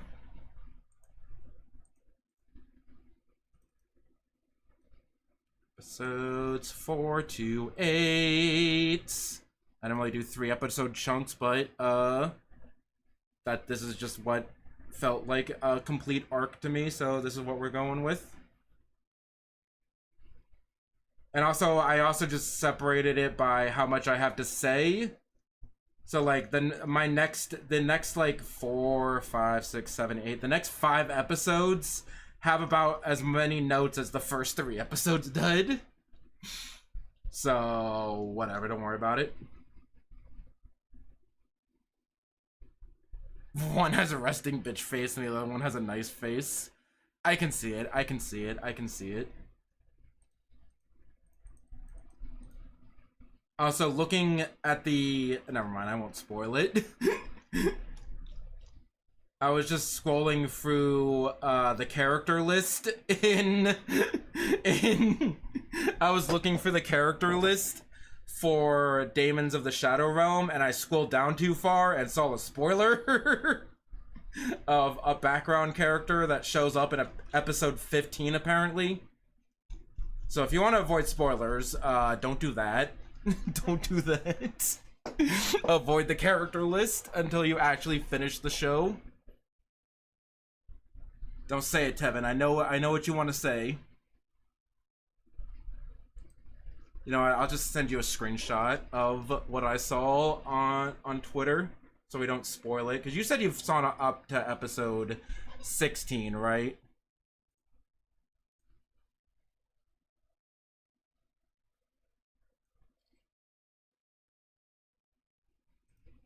So you would know this. Meow, meow, meow, meow, meow, meow. Zenman no Tora. Koeman no Okami. Tora is tiger and Okami is wolf. Also, happy 10th anniversary. No, not 10th, 5th anniversary to yeah, 5th anniversary to The World Ends With You, Neo.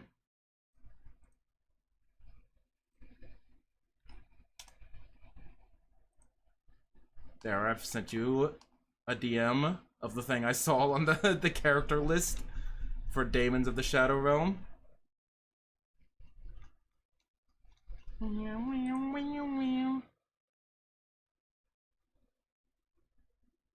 I'll go look up what their name inspirations mean.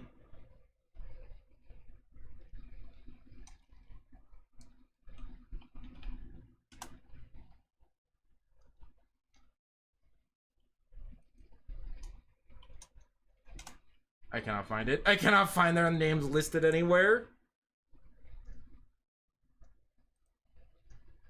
Maybe with that in that character spoiler filled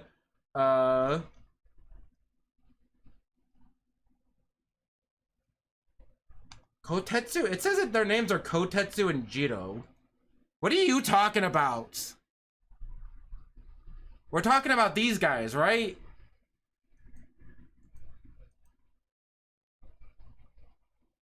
What are you talking about, Tevin? Hold on. I need to...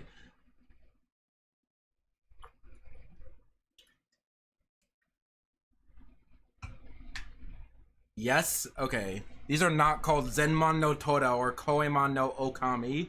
They are called Kotetsu and Jiro, according to the character page on AniList. But maybe they call them. The dub does have a weird thing about calling Daemons by like multiple names. I'll get to that later.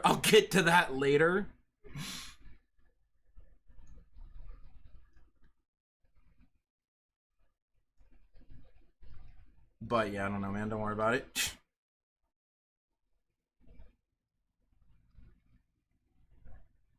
Long answer. I don't know. I'm willing to not know something about Japan.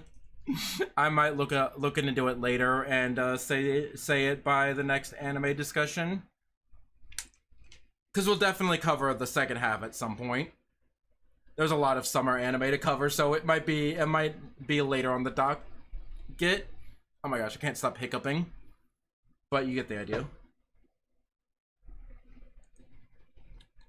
Anyway, I like how many different outfits Asa has. Like, for some reason, she has like a different outfit in every shot that she's in. And also, Gabby is healing up while playing a Switch 1. Because Switch 1 is still more iconic than a Switch 2 because of the colors, and Nintendo is dumb. And also, that's her Daemon, her pair of Daemons. I was unclear at the beginning if, like, okay, some people have pairs of Daemons, but some people just have one Daemon. But no, everyone has a pair of Daemons. Daemons come in pairs. So her pair of Daemons is a top teeth and bottom teeth. And there's this kind old man who definitely is not going to be the most powerful character in the story. No siree, not that. Oh, hey, did you type something in Twitch chat? The names are a pun on the Japanese phrase for tiger rear wolf. Maiken no Zenmon no Tora. Oh, Zenmon? Not Mayamon? Oh my god, I use the kana. I'm a fake. I don't know Japanese. I'm sorry. That uses the own meaning and not the kunyomi reading. And yes, I know yomi means reading, so saying kunyomi reading is basically saying ATM machine. I don't care. Respective ramen brands in Japan. Additionally, both names, Kotetsu and Jiro, are pet names sporadically used for cats and dogs, respectively. Okay, I believe you. I don't remember them calling them Okami and Tora, but I believe you that they might have mentioned it once, and I didn't make a note of it.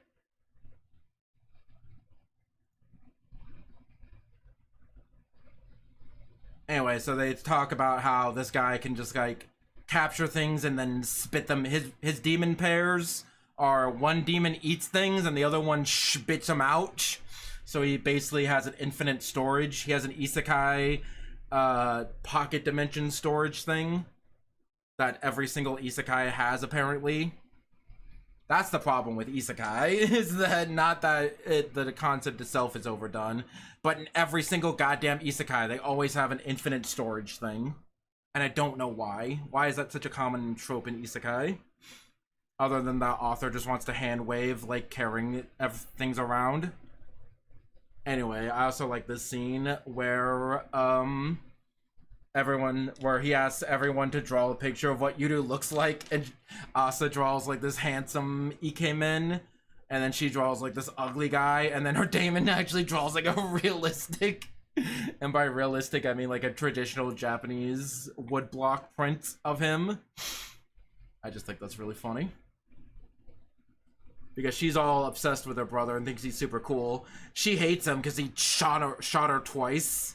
And then that guy, I don't know what that guy's deal is about. He followed the assignment.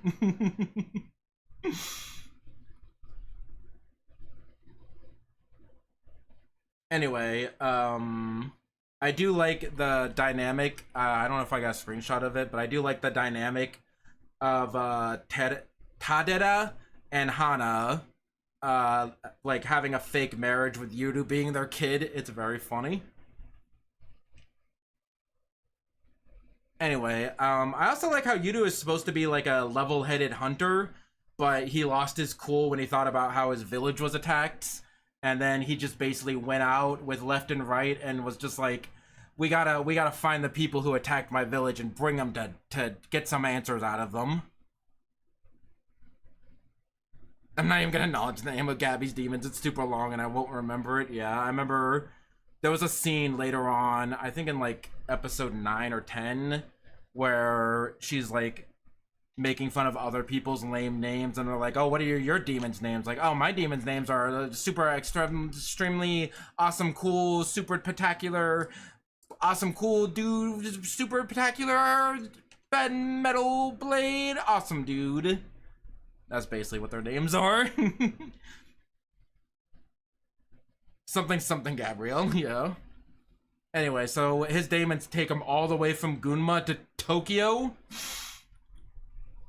Because that's, I forget what building that is, but I've seen it before in Tokyo. It's like a big, like, building. It's a big building in Tokyo. I don't know what it's called, but I've seen it before. It's a big building in Tokyo. So anyway, they follow a scent of Asa and some Daemons to this parking garage, and then Yudu, again, who's supposed to be level-headed, lost his cool when he thought about how his village was attacked, and the fudge was that? Okay. Anyway, so he lost his cool after he thought about his village being attacked and just jumped in, and I'm like, what the fudge? Which normally I'd be like, hey, why are you so stupid, and just doing stupid things to make the plot happen. But I thought they justified it pretty well in the fact that, like, he's normally level-headed, but just seeing Asa there just, like, and made him think about the trauma that he just experienced, like, literally, like, yesterday. So he just made a rash decision and got punished for it. Because that wasn't the real Asa. Was using her blood to make like a fake to lure you out. And also this dog can just kind of fly. Because she's like, hey, go find where Yudu was. And he's like, okay, shoo. Which is very funny how the dog just kind of flies away. And also the cat can use, the dog has like a GPS on it. So he's finding the kid. And then the cat is using the phone to track the dog and the GPS, and I'm like, why do we have to have the cat doing this? Why? And they're like, wow, it's really cool how you trained your Daemon to use modern technology. And she's like, yeah, right, I thought it would come in handy. Why? Why could you not just do this on your phone? Why did you have to have your cat do it? Anyway, I like the scene where they're like, ah, he's unarmed. And then he's like, actually, I'm not unarmed. And then he uses his Daemon to pull out like a bunch of weapons. That's very funny. I also just like this garage fight scene in general, because it just continues the trend of Yudu not relying on his demons and being super cool in fights, basically. We'll get more to it, but yeah, there's this fast rabbit and heavy turtle, and that becomes an issue. And he's like, I can't break out because he stole a knife from his fake parents. But then eventually, Left broke him out, and then he's like, hey, break the lights so they can't see where we're coming from. And then he does a super sneak attack, and then kidnaps this guy, basically, and wins the fight. So I very much like... That's what I was talking about earlier, like, using strategy and, like, thinking about things and, like, doing things like Fate Stay Night. The tortoise and hare and the hare Daemons, yeah. It's fun. I get it. I get the pun. I think that's the name of the episode, too, is Tortoise and Hare. But yeah, basically, like, they were losing in that fight, and he's like, turn out the lights, I got this. And they're like, okay, and they broke the lights, and he had to use his full furry form apparently for this. And then meanwhile he went by with a knife and kidnapped this, cut the guy in the leg, and grabbed him. And it's basically, it was like, okay, tell me where Asa is. And they're like, hey, we're not enemies, even though we just tried to kidnap you and kill you. don't worry about it. Well, they weren't trying to actually kill him. But, they're like, hey, where's the... Okay, I'm getting too distracted. Anyway, so... after fighting, basically, Enyou is like, hey, take me to where Asa is. And they're like, Asa's at our house. Can you come over and you can see her there if you want? And he's like, I probably shouldn't. But I'm going to. Because they promised not to hurt him or anything. And also they're like, hey, where's the bald-headed guys, Daemons? And they're over there. They can't fit inside because they're really big. Haha, very funny. And they make a funny face. I feel like this is also FMA coded, these faces. Maybe I'm just being paranoid. Anyway, I like how the little fish cleans up after everyone. And they're like, everything's fine, don't worry about it. The show definitely has the FMA joke humor to action ratio down pat. It's very good. I know that for a lot, the rest of this anime discussion might just be me being like, hey, there are these things that happened and they were cool, but I don't have a lot to say about them. So yeah, like how the guy checked in on him and they can see all these Daemons, but to him, they're just like 4 people standing there awkwardly spaced out saying hi. I like how Left never smiles even when she's supposed to be happy. You're right, she does have permanent frown on her. Anyway, Asa's like, oh my god, my brother's coming over. You gotta wake up and help me find out what to wear. I gotta be ready for my big date with my brother.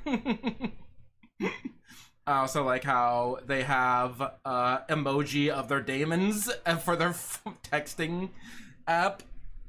Don't ask me how that happened, but don't worry. Anyway, oh my gosh, this old man and his Daemon is really big. Don't worry about it.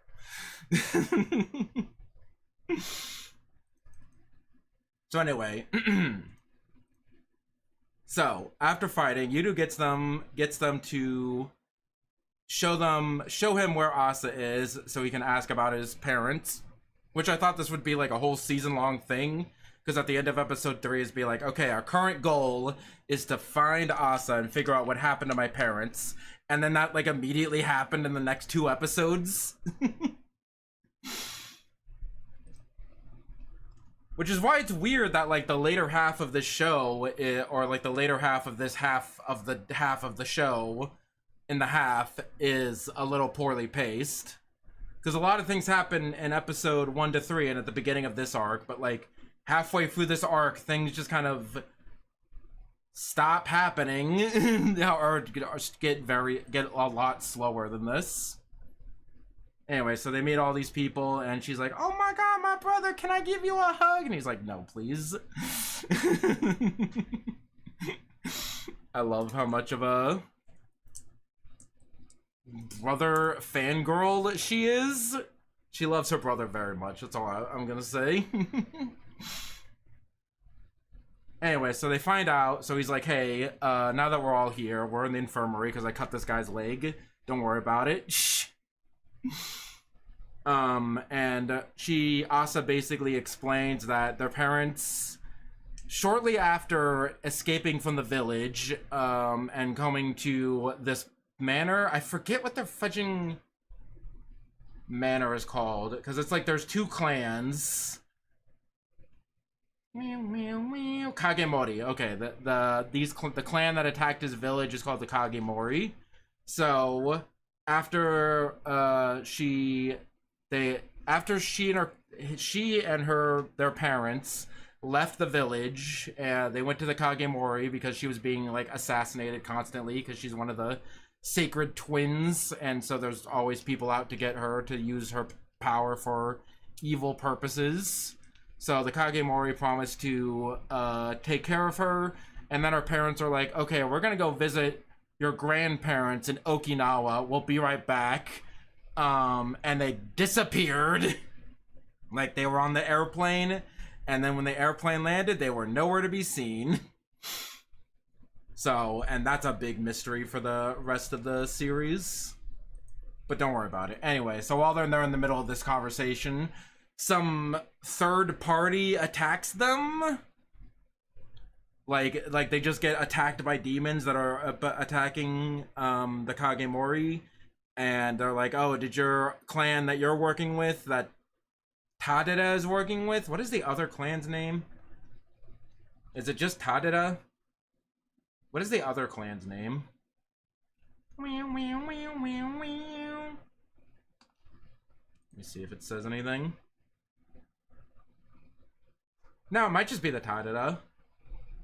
But his name is Dara. But the clan is Tadeda. Don't worry about it. I think it's the Tadeda and the Kagemori. Anyway, there's some third party. They attack them, and then these two demons. Also, like how she wakes up in the middle of the night to demons, and she's like, "Oh, great, time to murder!" And Enyou borrows a bow and arrow, but completely misses because he doesn't know how to use the bow and arrow. He learns how to use it later. Don't worry. There's a lot of like little tiny plots, like things that happen in this series. I'm losing it. Hold on 1 second. This is where it gets a lot messy, where I'm like, do I need to go over every single individual thing that happened? Don't worry about it. Anyway, so they fight together, but they eventually get sealed in the black and white dimension. Yeah, he can't use a modern bow and arrow, and he has a big arc later on about how he has to learn how to use it and make his own bow and arrow. So basically, Wright and Asa get trapped in the evil dimension, and Enyou and Left get trapped in the white dimension. Now, like that fudging cartoon ass face he's making in the shot. And they also go on, they talk about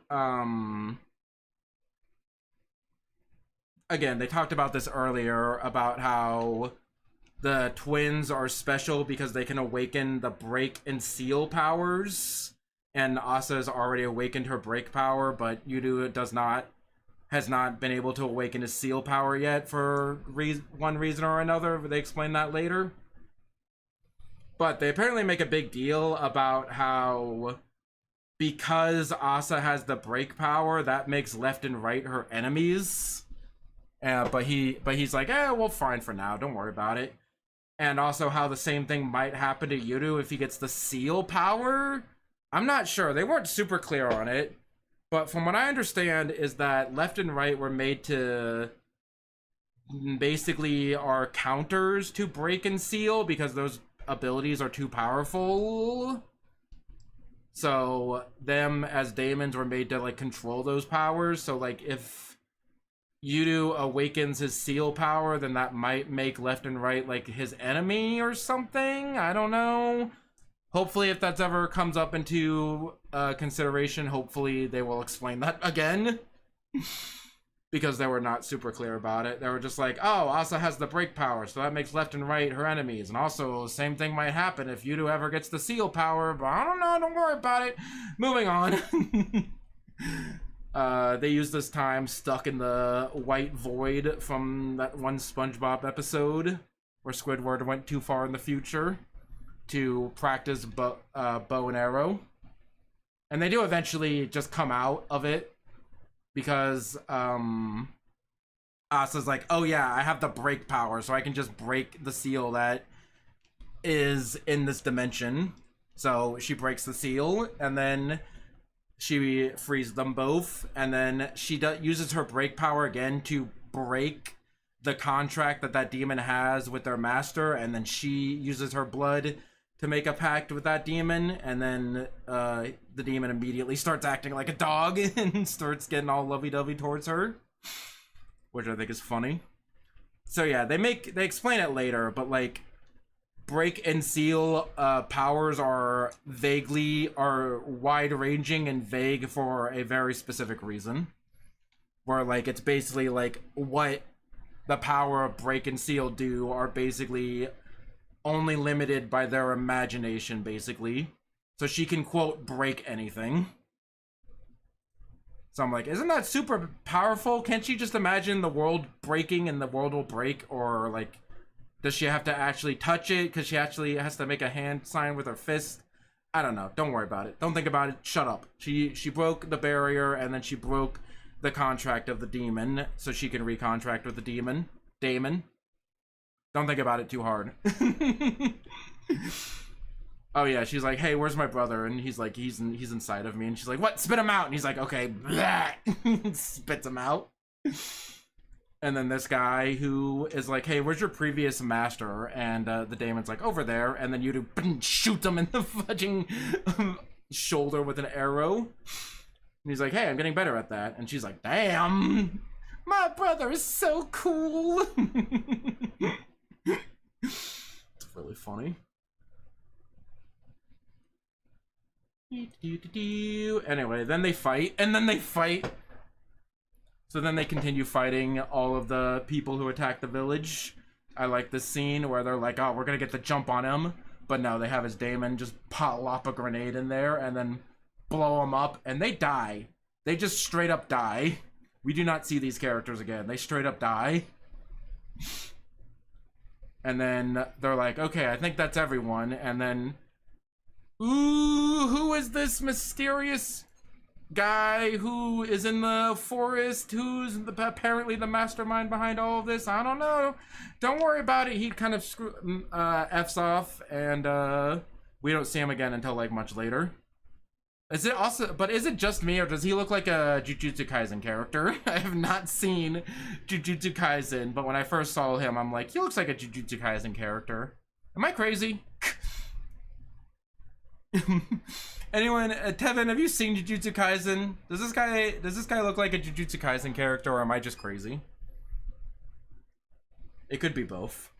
The answer is probably both. Coming in looking like Shoff J. Kimbley. Oh yeah, you're right. The guy who had the 2 swords.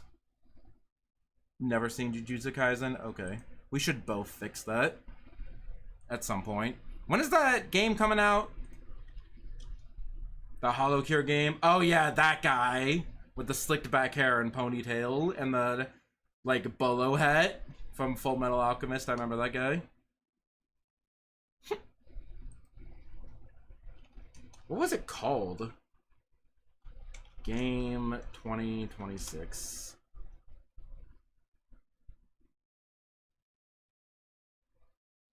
Jujutsu Kaisen Rumble Survive-a-thon. Okay, that still does not have a release date other than 2026. But that game looks kind of fun. It's like Hollow Cure / Vampire Survivors, but it's like multiplayer. And it looks fun. And I've been meaning to watch Jujutsu Kaisen eventually. And I will eventually. Guy with the cockroach bangs, yeah. He does kind of got the cockroach bangs too. But yeah, from this shot alone, I'm like, oh, his swords are his Daemons. Because those are definitely eyes. And yeah, spoiler alert, later on it is confirmed that the swords are his Daemons. Anyway, they're very mad at each other. I like her pink pajamas.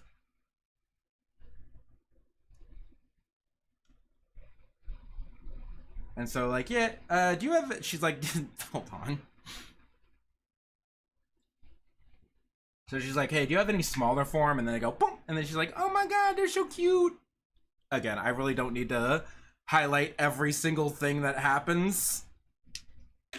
But yeah, basically, Asa and Yudu are just hanging out, and Asa's like, hey, I want to be honest with you, I don't want to hide anything, so I'm just gonna let you know, I've died once before. And I guess that's what the death flowers and the OP were foreshadowing, and it's at this point that I've thought, like, man, if I have to rewrite Dead Spy Road Trip because of this... Because I spoiler alert, I used that exact same revelation in Dead Spy Road Trip. Of like, I've actually died before. I hate this Daemon, it triggers one of my phobia. 6-7? Oh no, that there's different shots where they have like one looks like it says 6 and the other one says 9. But do you just have a fear of balls? I'm sorry that you have a fear of balls, Tevin. What? What, Daemons? Oh, this guy's Daemons. I thought you were talking about her Daemons that used to belong to some guy. But no, this guy's Daemons. The eyeballs. Okay, no, I get you. That fear of a bunch of eyeballs staring at you is much more understandable than a fear of balls. My bad, Devin.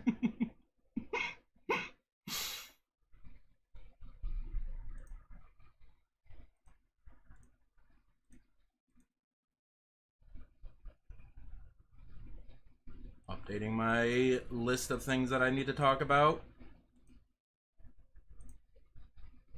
Anyway, that's where the episode ends. I think that's the end of episode 6, I think. So yeah, she's like, I've died before, and he's like, oh my gosh, and I'm like, yep, that's what the spider lilies were talking about in the first episode.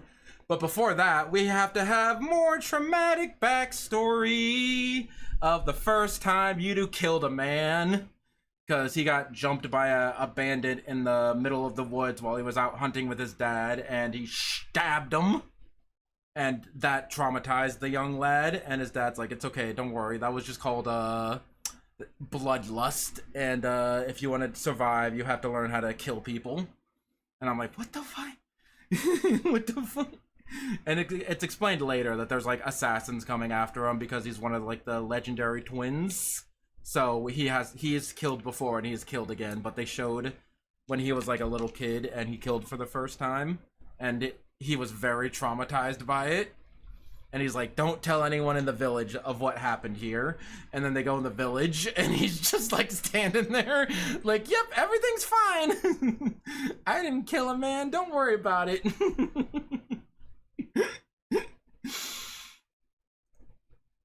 I like that. I just thought it was funny. Anyway, then they go off to... You remember that other Full Metal Alchemist reference that I said that is a spoiler? Yeah, this happens now. So basically what happened is Asa died and she went to this weird purgatory world and went to this place and met this person who is like, hey, I'm Break, nice to meet, I'm Break, nice to meet you.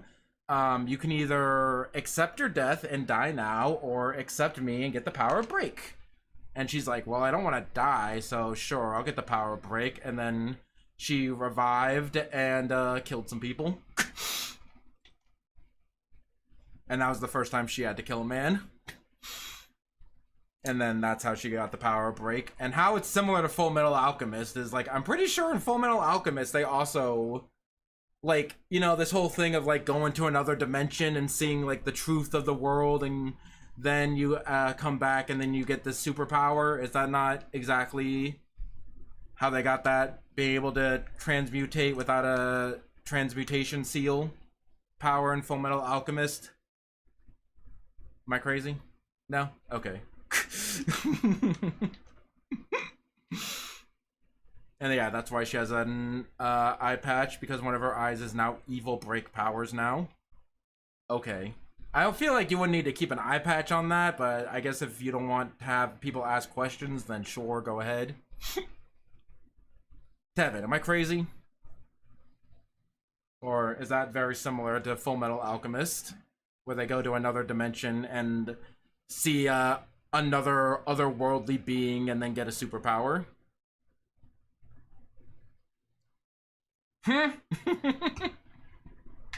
In this show, she dies, and then she goes to, like, the purgatory, and then this demon offers her a power, and then she comes back to life with the power. In Full Metal Alchemist, I forget exactly how they got there, but, like, Ed went to some purgatory world and then saw, like, the gate and the truth of the universe, and then after he got back from the purgatory world, he got a new power. I don't know. It just felt like very much like Full Metal Alchemist there. I could be crazy.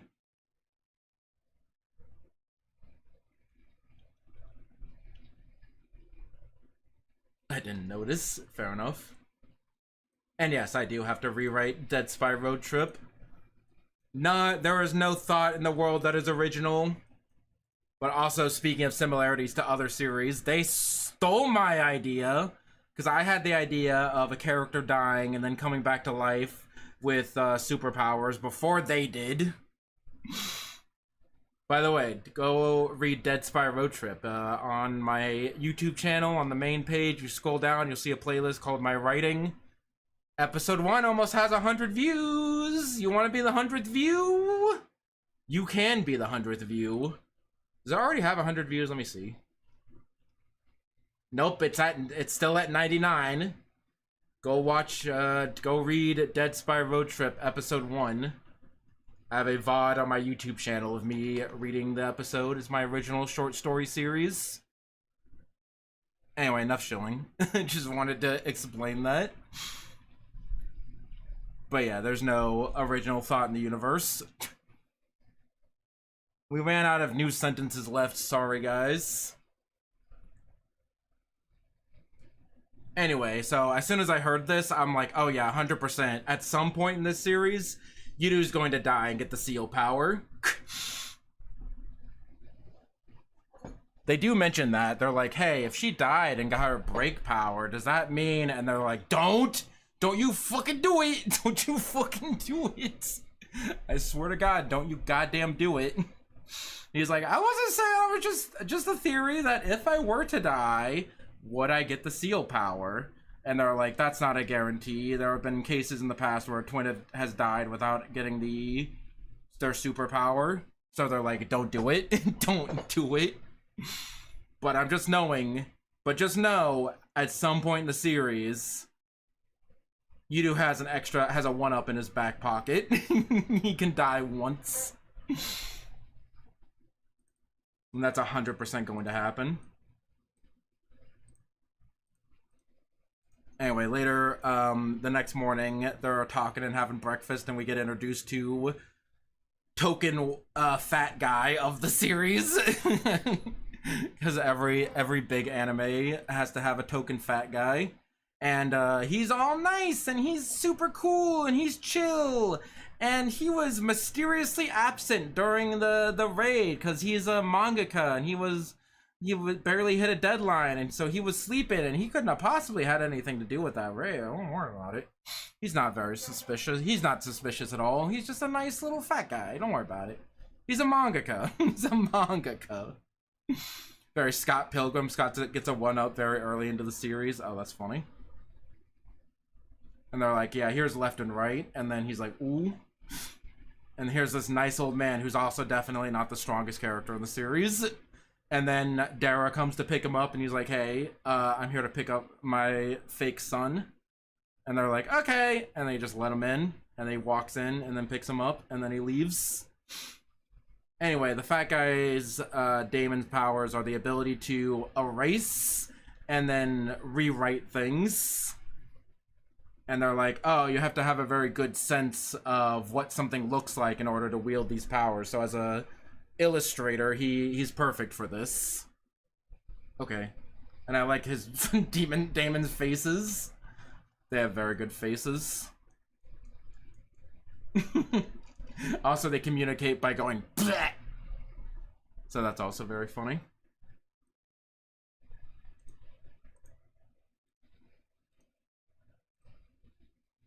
Anyway, episode 8 is so goddamn fucking boring. Because episode 8 is like the episode where like they sit around, they have this big discussion with all these characters, and they talk about what just happened, and no new information is stated. They're just like, so what happened last night? Oh, there was some demons. Oh, that's crazy. Yeah, no. And then there were some other demons, and we don't know who attacked them.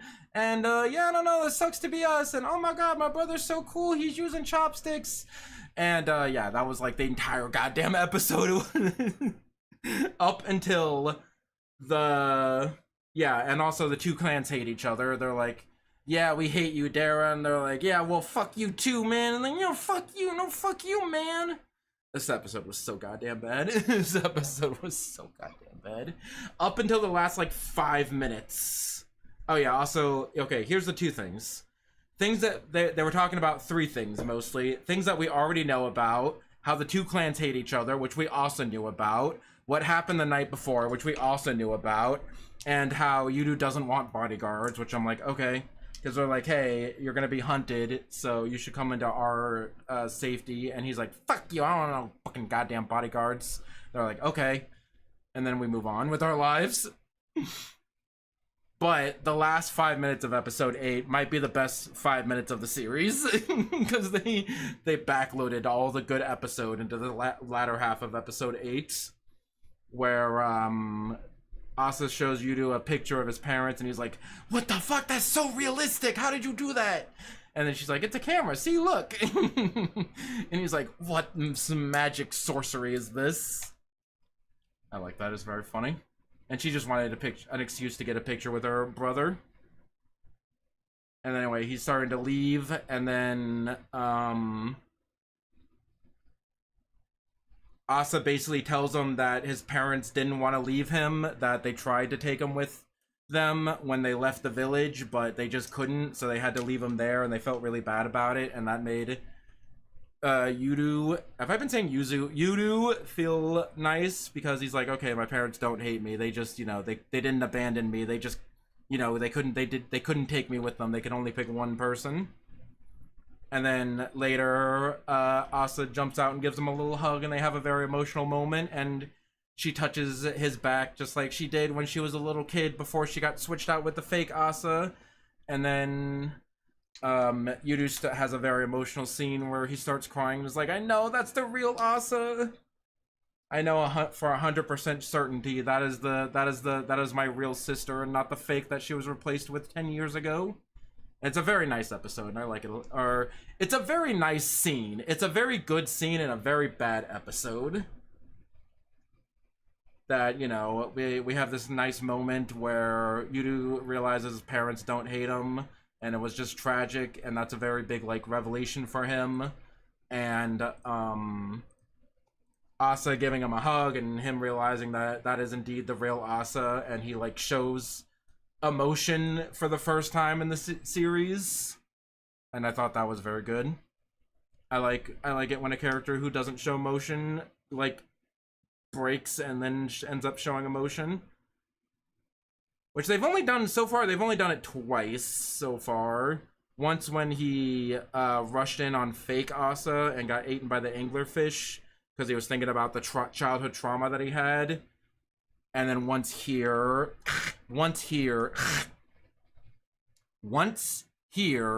where, like, a lot of, like, revelations of, like, hey, his parents don't hate him, and that's the real Asa, not the Daemon that he's been living with for the last 5-10 years.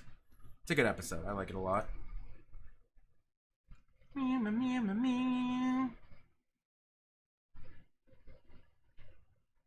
you have any thoughts, ideas, revelations, Taven? Now I can't say T-E. Now I can't say blank E words without saying blank A. You mean cry? Because Enyou definitely been showing emotion, but it's mostly been, like, determination and, like, anger, manly man emotions, not like girly girl crying emotions, stuff like that. I guess weakness is kind of what I mean, not emotion. He's been showing, like, signs of, like, you know, that he's, like, a regular person too, and he's not perfect. I guess showing weakness maybe is what I'm trying to put at, because he's been very much putting on, like, a strong, brave front. But deep down, he's just a little baby. He's just a little baby. And also, it's at this point in the series that, or, like, it was a while ago, actually, I think in episode 3, where he got out of his really good outfit, and now he's just wearing yellow on yellow, and it looks really bad.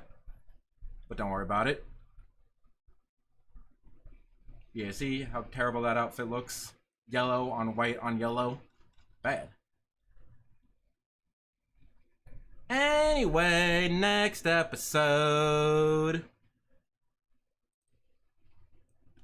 or next batch of episodes, which is the last arc. So yeah, I like that arc. The beginning and end was good, but the middle section where they were just like fighting Daemons and also talking about how they were fighting Daemons, I liked it. It just was a couple episodes longer than it needed to be, like 1 or 2 episodes longer than it really needed to be. I am HO. Because I liked the beginning. I liked where they were like, that I like that fight near the beginning where they had to use like strategy and take out the lights. I like how he went to the manor and just went and found out about his parents. And then a bunch of bullshit happened, and at the end they found there was more revelations that happened. Like I'm sure the manor being invaded will have plot relevance later on, but like right now it was like he went to the manor, plot happened, they had to pause the plot while they were attacked and they fought, and then they talked about how they attacked and they fought, and then we could resume the plot. You know, it kind of felt like that.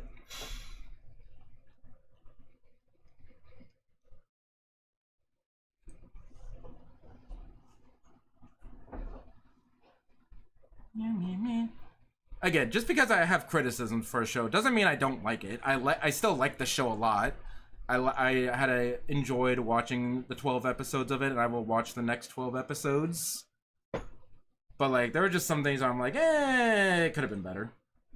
Not terrible, but just like, I could have been paced a little bit better. TBH, honestly. Keep waiting for Tevin to have a thing to say, but if you have a thing to say, you'll say it. Isn't that how these things work? I'm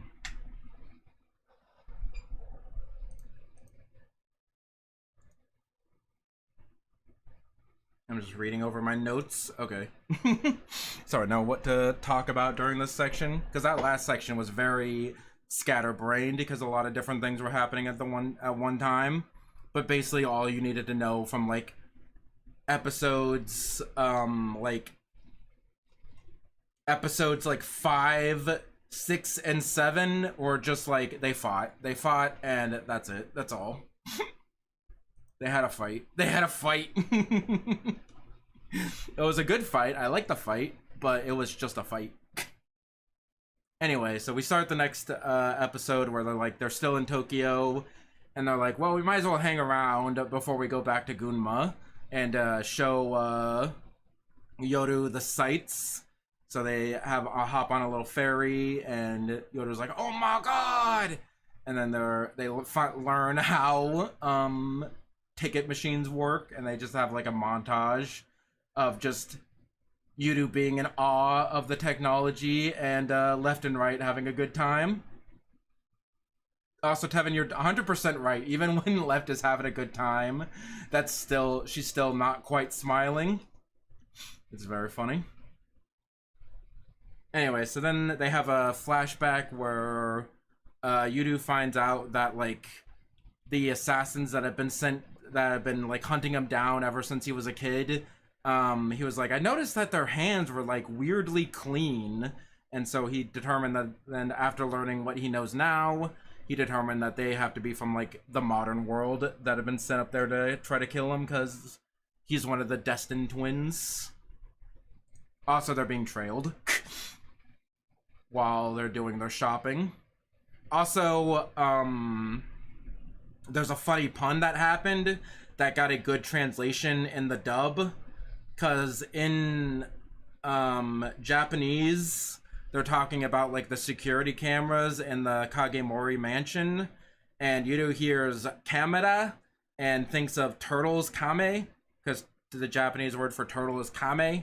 So camera, kame, camera.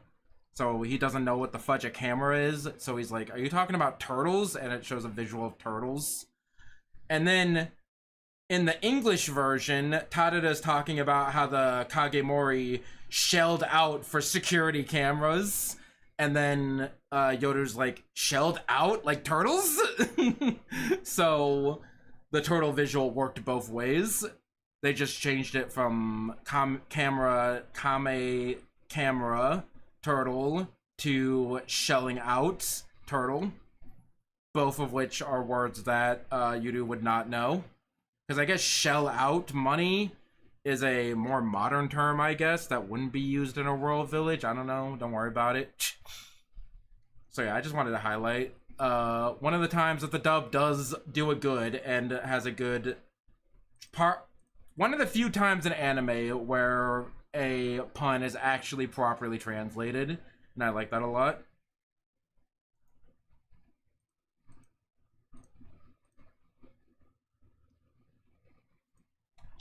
Anyway, meanwhile, she's like, "Oh my god, I got a picture of my brother. I'm so happy." And then he uses this Daemon to squeeze information out of people, and they find out that the people that they kidnapped who assaulted their manor don't know anything, and that they have a bunch of debts, medical and gambling debts. So the Kagemori basically like adopt them, and they become like reoccurring background characters. So I like that. They're like, hey, you want to work here since you're just bandits anyway, and you could be helpful to us? They're like, okay. You're not going to kill us? Anyway, here's the worst animation error in the entire series. So here he has a emblem on his back that looks like a sun, and it's like points. And then literally 2 shots later, it looks completely different. Like, it's not even the same design. It just looks entirely different. It's not oh yeah, no, like, that's what it looked like from far away, and this is what it looks like close up. Like, no, these are just 2 entirely different designs on his shirt. Don't worry about it. Anyway, here's the scene where Gabby talks about her names.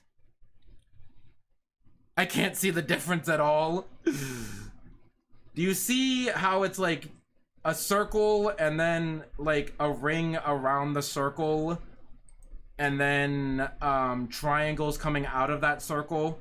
So it's a circle, a ring, and then a bunch of triangles on the first shot. And then in the second shot, it is one big thing where it looks more like a shuriken than a sun, actually. I don't know how to describe it other than, are you blind?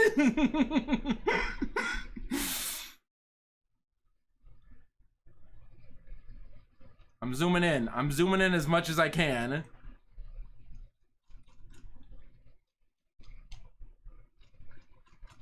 I got nothing. I don't know. I guess I can see how that can kind of be misinterpreted as being the same thing. I don't know. It still definitely just looks like an error. Where, like, its design changes entirely. Anyway, whatever. It doesn't matter. Out of all the problems this show has, that is not one of them. I'm sorry. Anyway, we check in on the fat guy who's a mangaka, and I fucking freaked the fuck out because this notebook that's like black with like yellow triangles, I have that exact same sketchbook, like that exact same design, that exact same thing. Like, it's down to like a creepy level of detail. And I had to like pull it out of storage to confirm that, like, wait, hold on, I have that sketchbook. And I guess this is a common sketchbook design in Japan, because I did buy that sketchbook in Japan, because that was where the original, like, where I drew the original drafts for my outfit were, my current outfit were. So I need to put that in a museum, is where it needs to go, and not just sitting under my bed. Anyway, the fat guy is the spy, maybe? I don't know. They were very unclear about that. But he said he was like on a video call with somebody that kind of implied that, like, oh yeah, last night's raid didn't quite go according to plan, but we still got some good information out of it. So I guess he's behind it, but then like in the same scene it transitions to him having a completely different video call, and I thought I was like tripping or something. I have no idea. So the fat guy might be this guy. Also, he's the leader, the next in line for the head of the Kagemori clan. So I don't know why he's trying to like disrupt what the Kagemori clan is doing when he's like basically about to run it. I don't know, don't worry about it. Maybe he's trying to kill the grandfather, so his dad, so he can just run the clan right away. I don't know. Anyway, Enyou gets a much better outfit because black and yellow contrast each other a lot better than yellow and yellow. So I like this outfit a lot better. And then, so basically Dara's like, okay, before we go home, let's go check my armory. And he's definitely has an armory with a bunch of guns. And Enyou is only interested in a bow. This is also where they buy like materials for him to make a bow and arrow while they're at the department store. I almost lost the word for department store. Anyway, so they trap the people who are tailing them in a pocket dimension that Dara has. Because apparently Dara does have a demon, and it's tied to like that house, and it's like a pocket dimension. So he traps the people who are trailing him in a pocket dimension, and then they're about to give up, and then these two other Daemons show up that are really effing creepy, and has like a the Finjan at the end. I think it was like the end of episode 9 was like a very good like shot of like.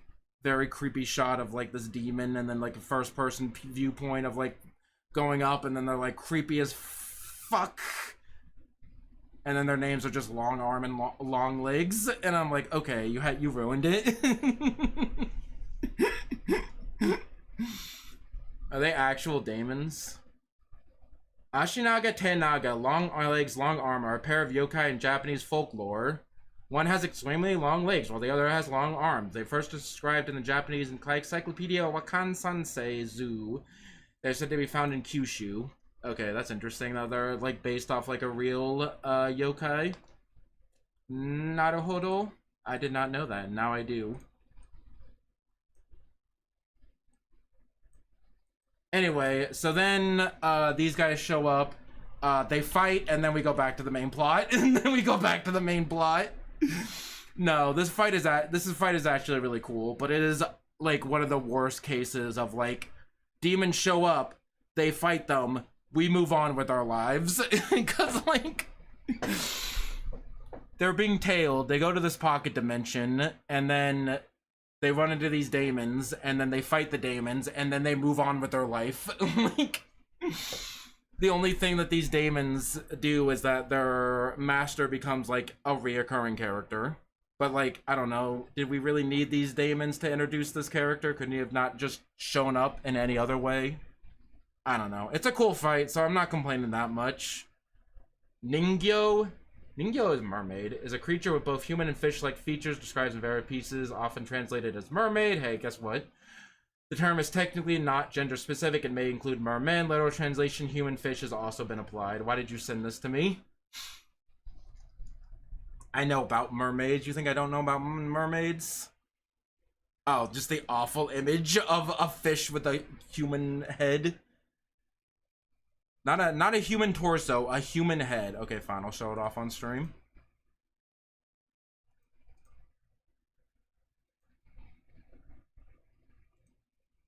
If that's the main thing that you wanted to take away from this. Look at it. I want all of you to look at it. Awful, I agree.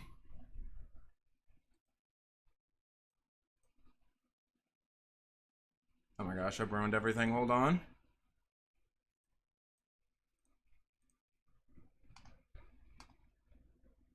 Okay. So yeah, I like this fight. It has a lot of like circles of lies and deceits to like defeat the two Daemons. Because at first they're like, oh, we're really mad at left and right and their master because their previous master sealed us in a mountain because he had seal. And then Dara's like, "Hey, I'm left and right's master, so you should follow me." And then they fall for it, and then they fight, and they're also being spied on. Don't worry about it. And then while the long arm and long legs are fighting left and right, he's like sniping in the background, which I'm pretty sure is something that happened exactly 1-for-1 in Fate Zero. So yeah, and then like long legs loses his eyesight, and then they have to like combine, and then they become the ultimate monster. And then he shows up and he's like, "Hey, I'm the real master of left and rights." And then he fights and then gets his ass kicked. And then he's like, "Oh, I actually have Seal." And they're like, "Oh my god, does he actually have Seal? Was he lying? Because he lied the first time, so maybe he lied the second time." And he doesn't actually have Seal. He was just distracting them while left and right jumped his ass. And then they die in really horrific ways, where left turns into a statue and drowns him, and then the other guy gets his head chopped off. And then anyway, now we can go back to the actual story. But yeah, I liked that fight. I liked the whole like using lies and deceit and tricking them, and like using like a "are you lying about lying" kind of thing. Were you lying about lying about lying about lying things? It was very, very fun. But again, it was like Daemon showed up, they killed him. That was the episode. That was episode like 11. And I'm like, okay. It was, again, that's why I like I don't necessarily classify it as like a problem I have with the show. It's just like, yeah, it could have been done a little bit more elegantly, but it wasn't bad.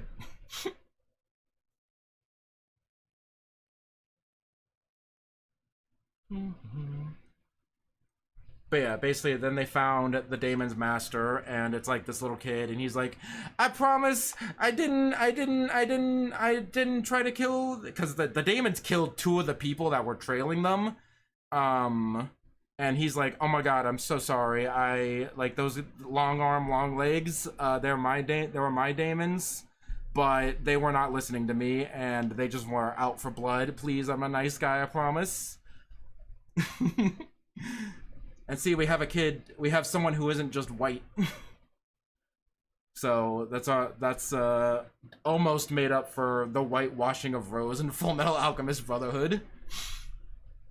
Anyway, so they find out that this kid has the same last name as Detta, and they're like, "Oh my gosh, did you have a secret love child?" And he's like, "Oh no, I don't think so. Maybe, I don't know, I don't remember." And no, it's not. It's this kid is his half brother, and they're like, "Oh, so they're just half brothers, and they share a dad." And he's like, "Oh, by the way, where is my dad?" And he's like, "I don't know." And then that becomes like the plot of like in the next arc. And then I like this part where I was gonna say Ed comes home and Winry is worried about him, but no, that's not the names of the characters, but it's basically the same scene. And they're like, "Hey, we brought a new kid. I know how much you like kids."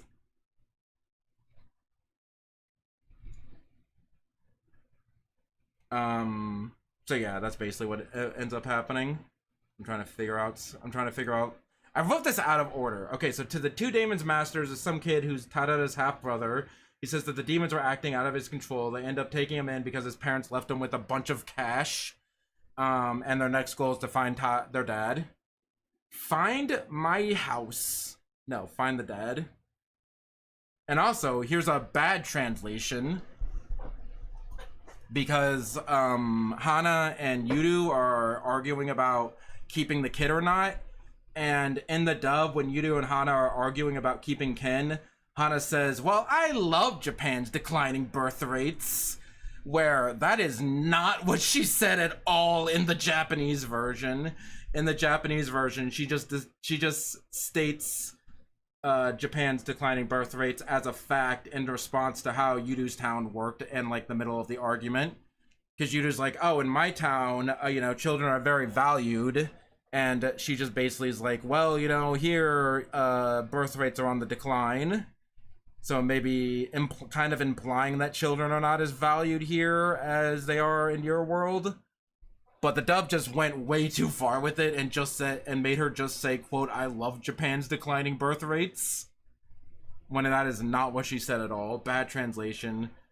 Especially making a character comment about a sensitive issue in the country of origin. That is #1 no on translations. That is like Funimation level of bad dubbing. So I felt the need to point that out. Which again, this is the only instance that I found that in. Previously, when I talked about the turtle pun, they translated that quite well. But here, they literally just put words in her mouth. Because I guess they couldn't figure out how to translate the scene better. I don't know. Don't worry about it. It's dumb. Anyway, so they could take him in because he has money, and then we have a yapping episode where basically Yuru's like, yeah, I gotta make hold on, I need a drink. Give me 1 second. I thought too much about culture and translation with that last rant.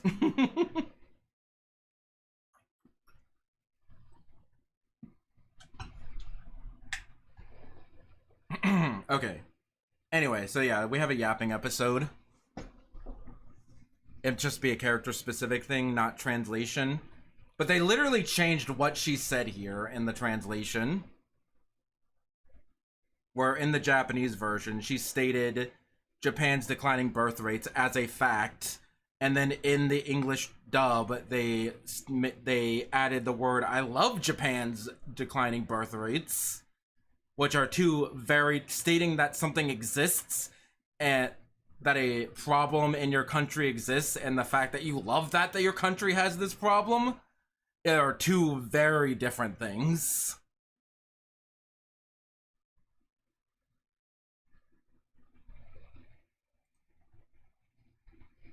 And if I have to explain that to you further, then you're already a lost cause. Sorry. Anyway, next episode. We're almost done, I promise. We can yap later. We're almost done. This is like episode like 12 or something. Anyway, Yudu's making more arrows and rolling eyes emoji. We can argue later. Anyway, rolling not rolling eyes emoji. I can't speak. I'm trying to figure out. No, hold on. No. Let's go to what you said. How is that a character specific thing? What do you mean by character specific thing, not just quote translation? Because it is a mischaracterization of a character. Where, like, in the Japanese version, she just stated something as a fact, where in the English version, she stated that thing as a fact, as, like, she loves that thing. Shrug emoji. Okay, awesome. Anyway, moving on. So, we're yeah. I tried. So, we're, baby Dara is like, "Oh my gosh, you're so cool at arrows," and then Asa's like, continues to slay in every outfit that she's in, because she just wears a different outfit for like every episode, and I think it's awesome. Also, this is what I was talking about, how the Daemons that she procured say 6'9" on them, which I think is funny. But I know it's just supposed to be yin and yang. But it's funny how it looks like 6 and 9.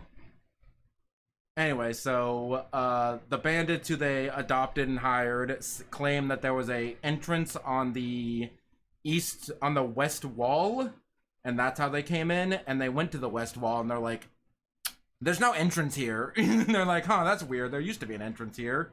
And they're like, "Huh, there are little lines here indicating that maybe something happened. I don't know. Who knows?"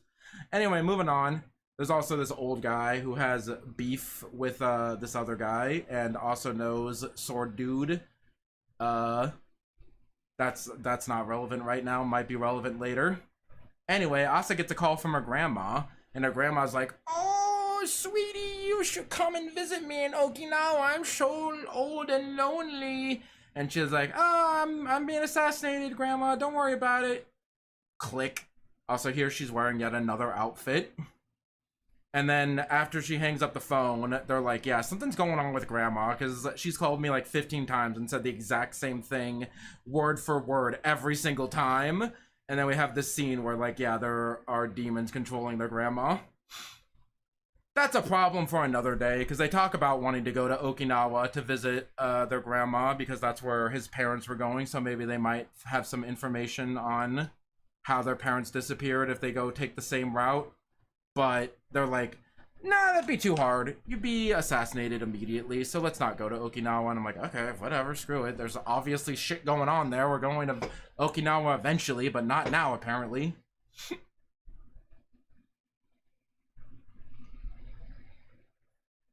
Anyway, they yap a lot, where we meet a new character, and I guess we have 2 token fat guys in this series. And I like his Daemons. And basically, like, okay, we meet a new character, and then we have to spend like 5 to 10 minutes of the episode getting him up to speed of what's been happening so far. So he goes and sits down, and he's like, "Oh, what's going on with the village?" And it's like, "Oh yeah, the village got wiped out, and I now am taking care of you two, and also like some things happen, and like shit that we already know." A recap that's not an actual recap. That just characters sitting around talking about things that we already know drives me insane. Especially near the end of the show. Near the end of these 12 episodes, it just drove me insane. Anyway, the one piece of new information we learn in this scene is that this guy was randomly walking down the street and ran into a mysterious guy with swords, and he got stabbed. And then he woke up a little later, and nothing had happened, and the mysterious man with swords was gone. So he's like, "Oh, that was weird." And so Andero's basically like, "Yeah, that was weird. Anyway, let's move on." I also like he goes to the village because he's like the shaman, and I like the and by a shaman I mean he's there to give a kid like vaccinations against like measles. And I like how they use their connection to the modern world, but in a way that that's like believable. So like he's a doctor in the modern world, but he comes to the village as a shaman in order to vanquish the evil spirits of disease, and basically involves blindfolding her and giving her a vaccine. And I think that's very funny. Again, the times where the show kind of blends in the old-timey world and the new world, I think are very funny. The shaman got cut by Tsukishima. You talking about my brother? Sorry, different Tsukishima, I know. Talking about my cousin. Did I say brother? I meant cousin. Tsukishima is my cousin. Anyway, also the girl that he did the ritual vaccination to is the traumatized girl who is still traumatized. Anyway, so he's just randomly standing there, and all of a sudden a sword comes out of his guts, and then this guy the sword guy just kind of walks out of him, and he's like, "Ah, so this is where that village is." And they're like, "What the villagers are like, what the fuck?" And then like he's clearly like, from their point of view, he's holding nothing, and I'm like, yeah, that's definitely his Daemons. So he beheads a bunch of the villagers, because this village hasn't suffered enough, really. Honestly, I think more of the villagers in this village need to die. So he snuck into the village, he killed a bunch of people, and that's where this batch of episodes ends.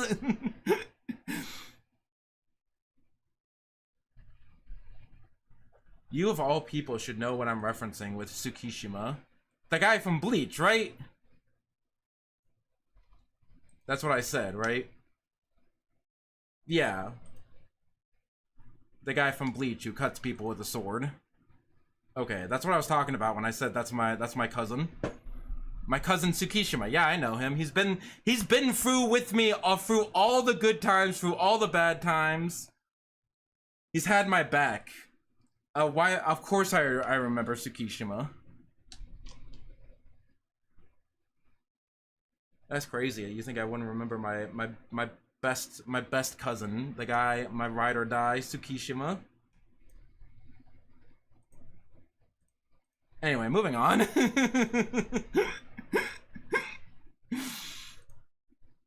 I also love how in the new Bleach opening you get like one shot of Tsukishima and everyone in the comments is like, oh, it's him! That's my cousin, Tsukishima.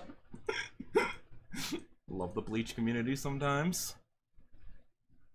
Anyway, that's it. That's all we got. That's all she wrote. Here we can go back to the title episode. Give me a second. Give me a second. Not quite there yet. I just want to have a nice title card for the end of the series. Nope, still not there yet. Still not there yet. This is where she gets the power to use a transmutation without a transmutation circle. That's where the fish cleans up after their fight. That's the evil hand dryer that is loud and evil. That is full of loudness. And that's the ending theme. And that's the ending theme. We're almost there. We're almost there, I promise. I don't know why it started to load now. To show the, like, previews now. Okay, awesome. I just wanted to have this. That's all I wanted. Was it worth 5 minutes? No, it wasn't. Absolutely not. I don't care. Anyway, topic is now the ending. Which might be kind of short because I don't have a lot to say about it because we haven't actually finished the show. It's hard to give an overall thoughts on the show because it's not even over. Like, not even that the second season hasn't come out. Like, it's still in the middle of airing. It is a 2-core show. So, and I wanted to cover at least the first half of it. Because I think it's currently on episode 16. Yeah, 17 is airing in, like, 5 days. And it'll be 24 episodes. So, like, yeah, I do like it. I like the show.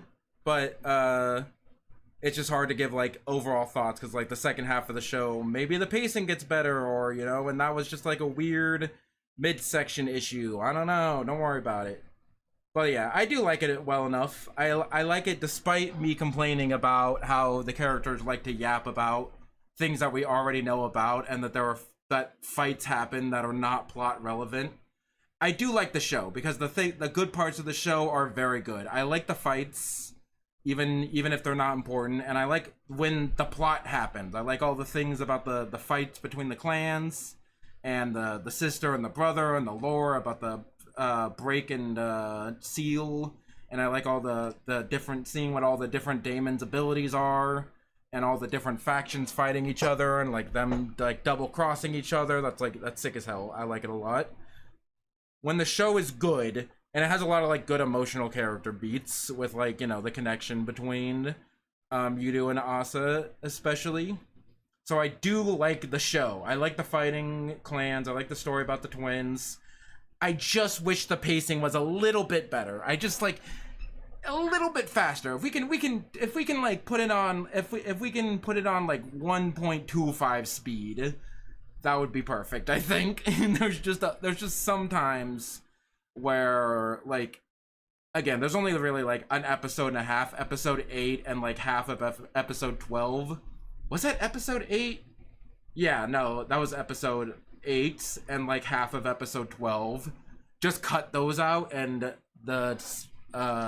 we just don't have any more of those episodes, and the second half would probably be better. But I do like it. I will watch the second half when it comes out. I will finish the show when it finishes airing at the end of the summer season. So probably somewhere around September and October. There's also like several billion different summer anime that I want to watch. So summer anime might kind of be full. We'll see, because I think there's at least like 5 or 6 anime that I'm interested in. And yes, I could have increased that number by 1 to say the funny number. I don't care.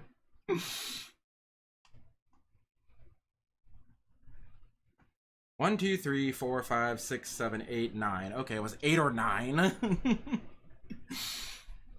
But yeah, we'll see.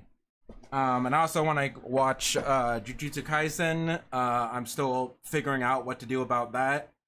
But summer anime hasn't happened, and I'm still trying to figure out what to do about Jujutsu Kaisen.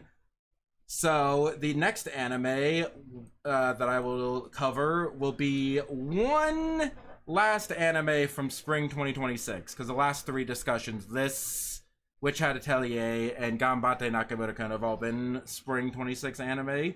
And there's just one spring 26 anime that I want to cover, and I made sure that it's not, that Tevin has absolutely no interest in it whatsoever, because I accidentally did 3 shows in a row that Tevin is interested in, and I can't give favoritism to any of my chatters. I'm sorry. There, no offense, Tevin. That's just how it goes. So,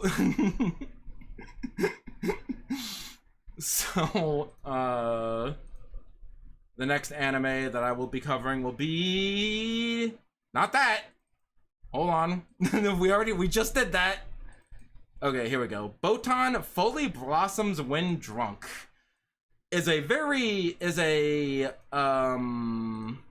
slice of life Yuri anime, and it's also listed as a Yashike, as a chill slice of life kind of relaxing atmospheric show.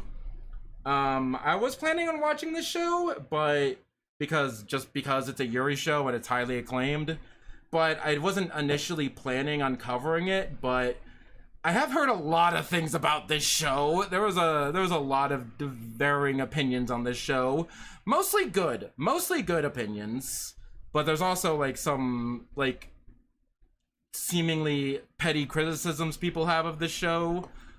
So I want to know how valid those actually are. So I think I could find a list of things to say about the show. Also, I kind of wanted, I'm starting a new work schedule this week that I'm very stressed out about, because I have to get up early in the morning, and I'm very bad at getting up early in the morning. So I would like something nice and calming to watch while I get used to my new work schedule and hopefully don't go insane. Hopefully it will help me not go insane, because I need to work in order to have a place to live. And so don't worry about it. It'll be fine. But if I disappear randomly, you'll know what happened. You'll know what happened.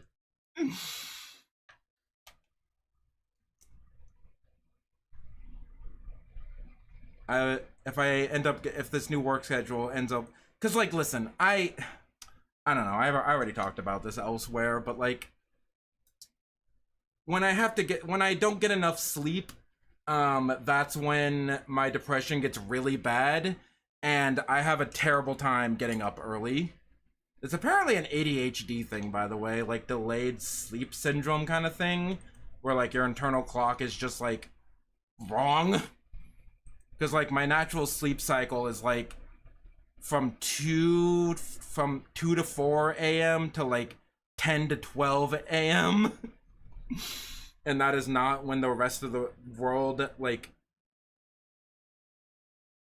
functions properly.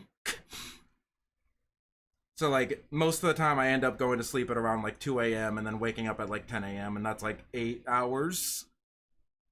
Anything earlier than that, I'm just like, I literally like, I go to bed early. I go to bed before midnight. I go under the covers. I close my eyes. I go honk honk schnoo, and I don't actually honk honk schnoo, and I just lie there awake until it actually turns like 2 a.m. and then I get to sleep. So if I have to get up any earlier than 10, things are not having to, anyway, don't worry about it. I'll figure it out. Listen, let's not worry about things that haven't already happened. Maybe it'll be fine getting up early. Maybe it won't even, maybe I got over my maybe my depression is cured. Maybe I won't even have depression. Maybe I'll be able to be fine. I've also mentioned that it's 9 hours. It's 8 a.m. to 5 p.m. But it'll be fine. It'll be fine. Don't worry about it. Don't worry about it. So yeah, best case scenario, which is the scenario that's going to happen.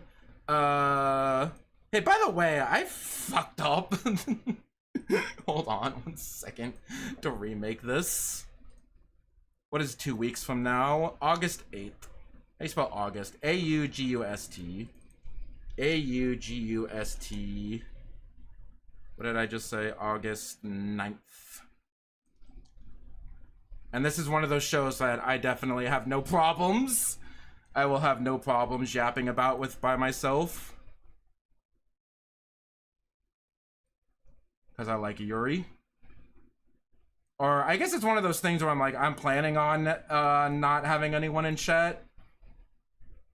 Because mostly, if anyone's in my chat for anime discussions, it's usually Tevin. And since Tevin has been dead silent for the last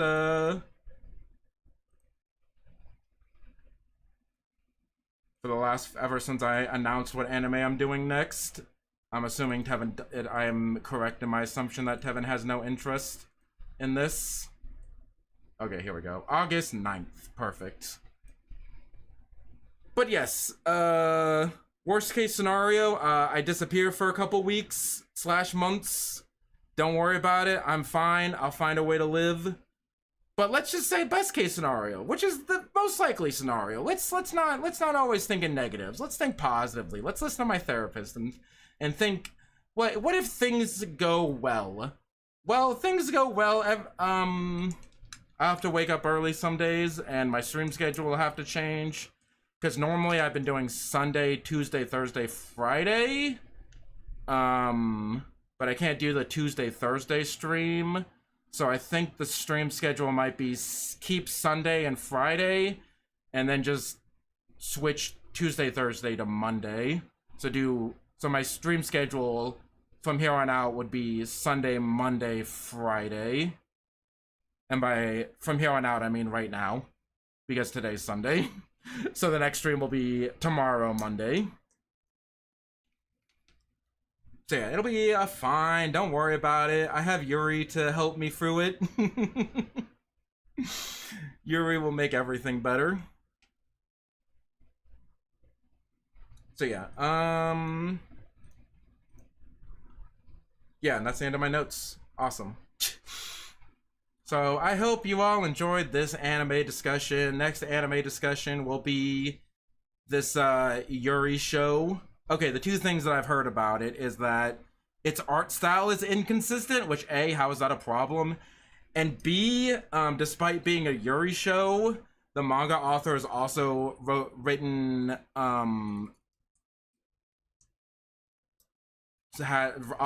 like a heterosexual story, which is apparently a grave sin, question mark? I don't know. People on the internet are really stupid. But the people who are not crazy and just general Yuri fans are like, yeah, no, this is one of the best Yuri. You should watch it. And I'm like, okay, I believe you. But yeah, I hope you all enjoyed. I like talking about anime. And I will try to keep, even though I'm going from 4 to 3 streams a week, I will keep bi-weekly anime discussions, which is every other week, not twice a week. And also, since I have more days where I could watch anime, well, okay, let's imagine things going well. Because I know on a day where we're having to get up early, I know I'm just gonna come home and crash. But let's say I'm fine. I'm feeling fine. Let's imagine things going well. Then I have extra days to watch anime, and then I can finally catch up on Attack on Titan. Because I want to catch up on Attack on Titan before the game comes out, like later this year / early next year. Because I think I just have the final season to watch. because I think I've seen everything other than the final season, because I was waiting for the final season to be over. And every time I check, like, hey, is the final season over yet? Attack on Titan final season part 15. And I'm like, okay, nope, come back later. But apparently it did finally get finished. Mostly, whatever. And the new game looks cool. Because I played the first Attack on Titan game for, like, 3DS. And I thought it was really bad.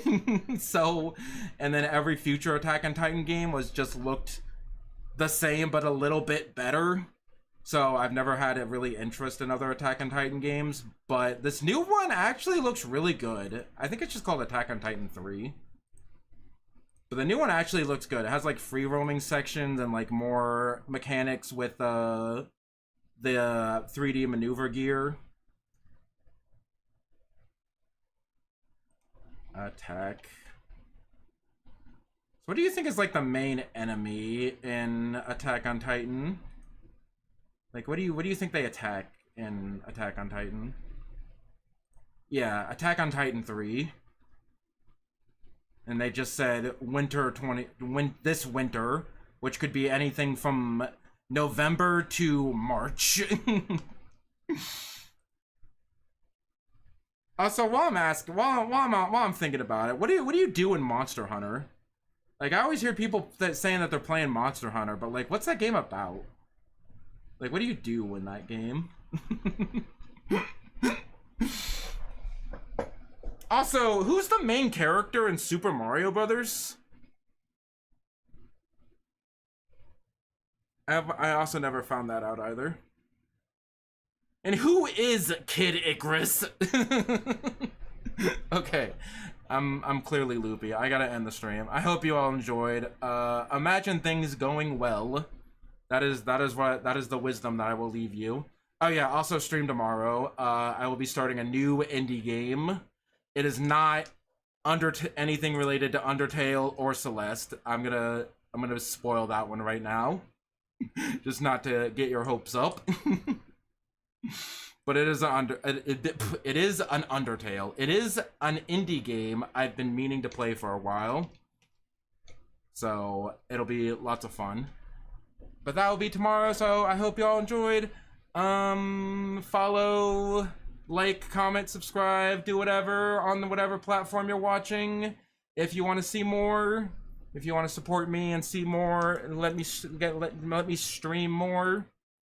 Because listen, I will stream even if I have 0 viewers, 0 subscribers, 0 followers, because it's just something I like doing. But if you want to fill the void that I'm screaming into, if you want front row seats to the void I'm screaming into, or if you want to help support me so I can scream into the void more often, then go to do all those things, because it really helps and I appreciate it a lot. And that's all I got. Yep, that's all I got. Okay, I hope you all enjoyed the stream. I'm gonna go lie down. Support artists.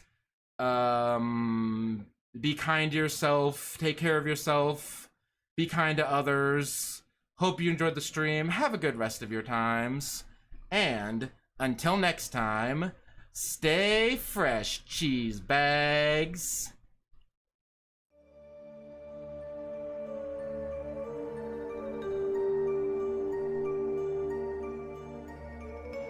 And also ham sandwich. Man, I know I want a ham sandwich. I shouldn't have said that. I'm gonna go get some ham tomorrow. I think that's what I think I just found a plan of what I'm gonna do tomorrow. Okay, bye! I love you all, bye!